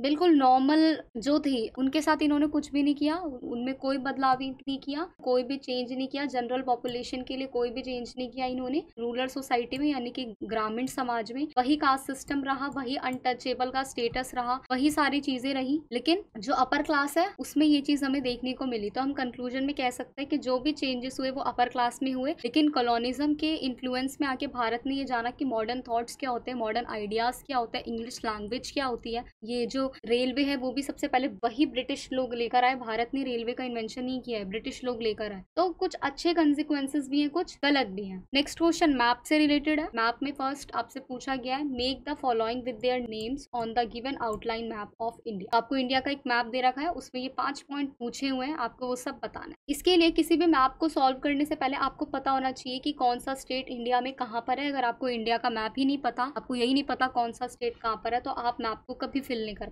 जैसा फर्स्ट क्वेश्चन बोला है हड़प्पा। हड़प्पा आप सबको पता है कि वर्तमान पाकिस्तान में है, तो आप पाकिस्तान में ऐसे पॉइंट बना के उसे लिखो जैसा कि यहाँ पर हमने मैप में इंडिकेट किया है। उसके बाद नेक्स्ट क्या पूछा गया है, मगध। अगर आपको पता होगा तो ये झारखंड बिहार के यहाँ पर है, तो आप इसको पॉइंट बनाकर लिख सकते हो। उसके बाद पंडुचेरी, ये तमिलनाडु के क्षेत्र में आपको दिखेगी, तो आप इसको इस तरीके से लिख सकते हो। इसके बाद पूछा गया है कि वह स्थान जहाँ जलियांवाला बाग हत्याकांड हुआ, आपको पता है पंजाब के अमृतसर में, तो आप पंजाब में निशान लगाकर लिखोगे। इसके बाद पूछा गया है मधुबनी पेंटिंग का मशहूर स्थल। सबको पता है मधुबनी पेंटिंग बिहार की फेमस पेंटिंग है, तो आपको बिहार के पॉइंट पर एरो लगा के लिख दे। तो इसके लिए वही बात कि आप लोगों को आपके इंडिया के स्टेट्स पता होना चाहिए, तभी आप मैप को इजीली भर पाओगे। इंडिया का मैप इजी आता है, आप इसे बहुत इजीली कर सकते हो अगर आपको स्टेट पर। नेक्स्ट जो पूछा गया है क्वेश्चन, वो पूछा गया है यूरोप के मानचित्र पर दर्शाइए। जो ये वर्ल्ड वाला मैप होता है थोड़ा मुश्किल होता है, क्योंकि वर्ल्ड के मैप इजीली नहीं हो पाते हैं। तो जैसा कि अब इसमें यूरोप के मानचित्र पर बोला दिखाने के लिए, तो आपको पता होना चाहिए इटली, स्पेन, चीकोस्लाविया कहाँ है। अगर आपको इटली पता है तो आप उस स्थान को ऐसे लगाकर वही लिख सकते हैं, उसी तरीके से जैसा इंडिया का होगा। फिर स्पेन पूछा है तो स्पेन कहाँ पर है उस चीज को मार्क करके लिखो। फिर चेकोस्लोवाकिया पूछा है तो आप उसको मार्क करके लिखो। उसके लिए आपको वर्ल्ड का मैप भी आना चाहिए अच्छे तरीके से। वर्ल्ड का मैप अगर आप लोगों से ना हो पाए तो कोई नहीं, इंडिया का मैप अटेम्प्ट करने की पूरी कोशिश करना, क्योंकि वो हमने जो पढ़ा है उसी बेसिस पर होता है। सो आज की इस वीडियो में बस इतना ही। इस तरीके से हमने जो इंपॉर्टेंट चैप्टर है उनके इंपॉर्टेंट क्वेश्चन को डिस्कस कर लिया है। जिन्होंने ये वीडियो एंड तक देखी है उनका बहुत बहुत थैंक यू। आप इजीली पास हो सकते हो। इस वीडियो को ज्यादा से ज्यादा शेयर करना ताकि हर बच्चे के पास ये वीडियो पहुंच पाए। इसके अलावा ये जो नोट्स हैं वो आपको डिस्क्रिप्शन में लिंक होगा, वहां पर अवेलेबल हो जाएंगे। तो मिलते हैं नेक्स्ट क्लास में, तब तक के लिए stay with me, hope for the best. Thank you so much to all, bye.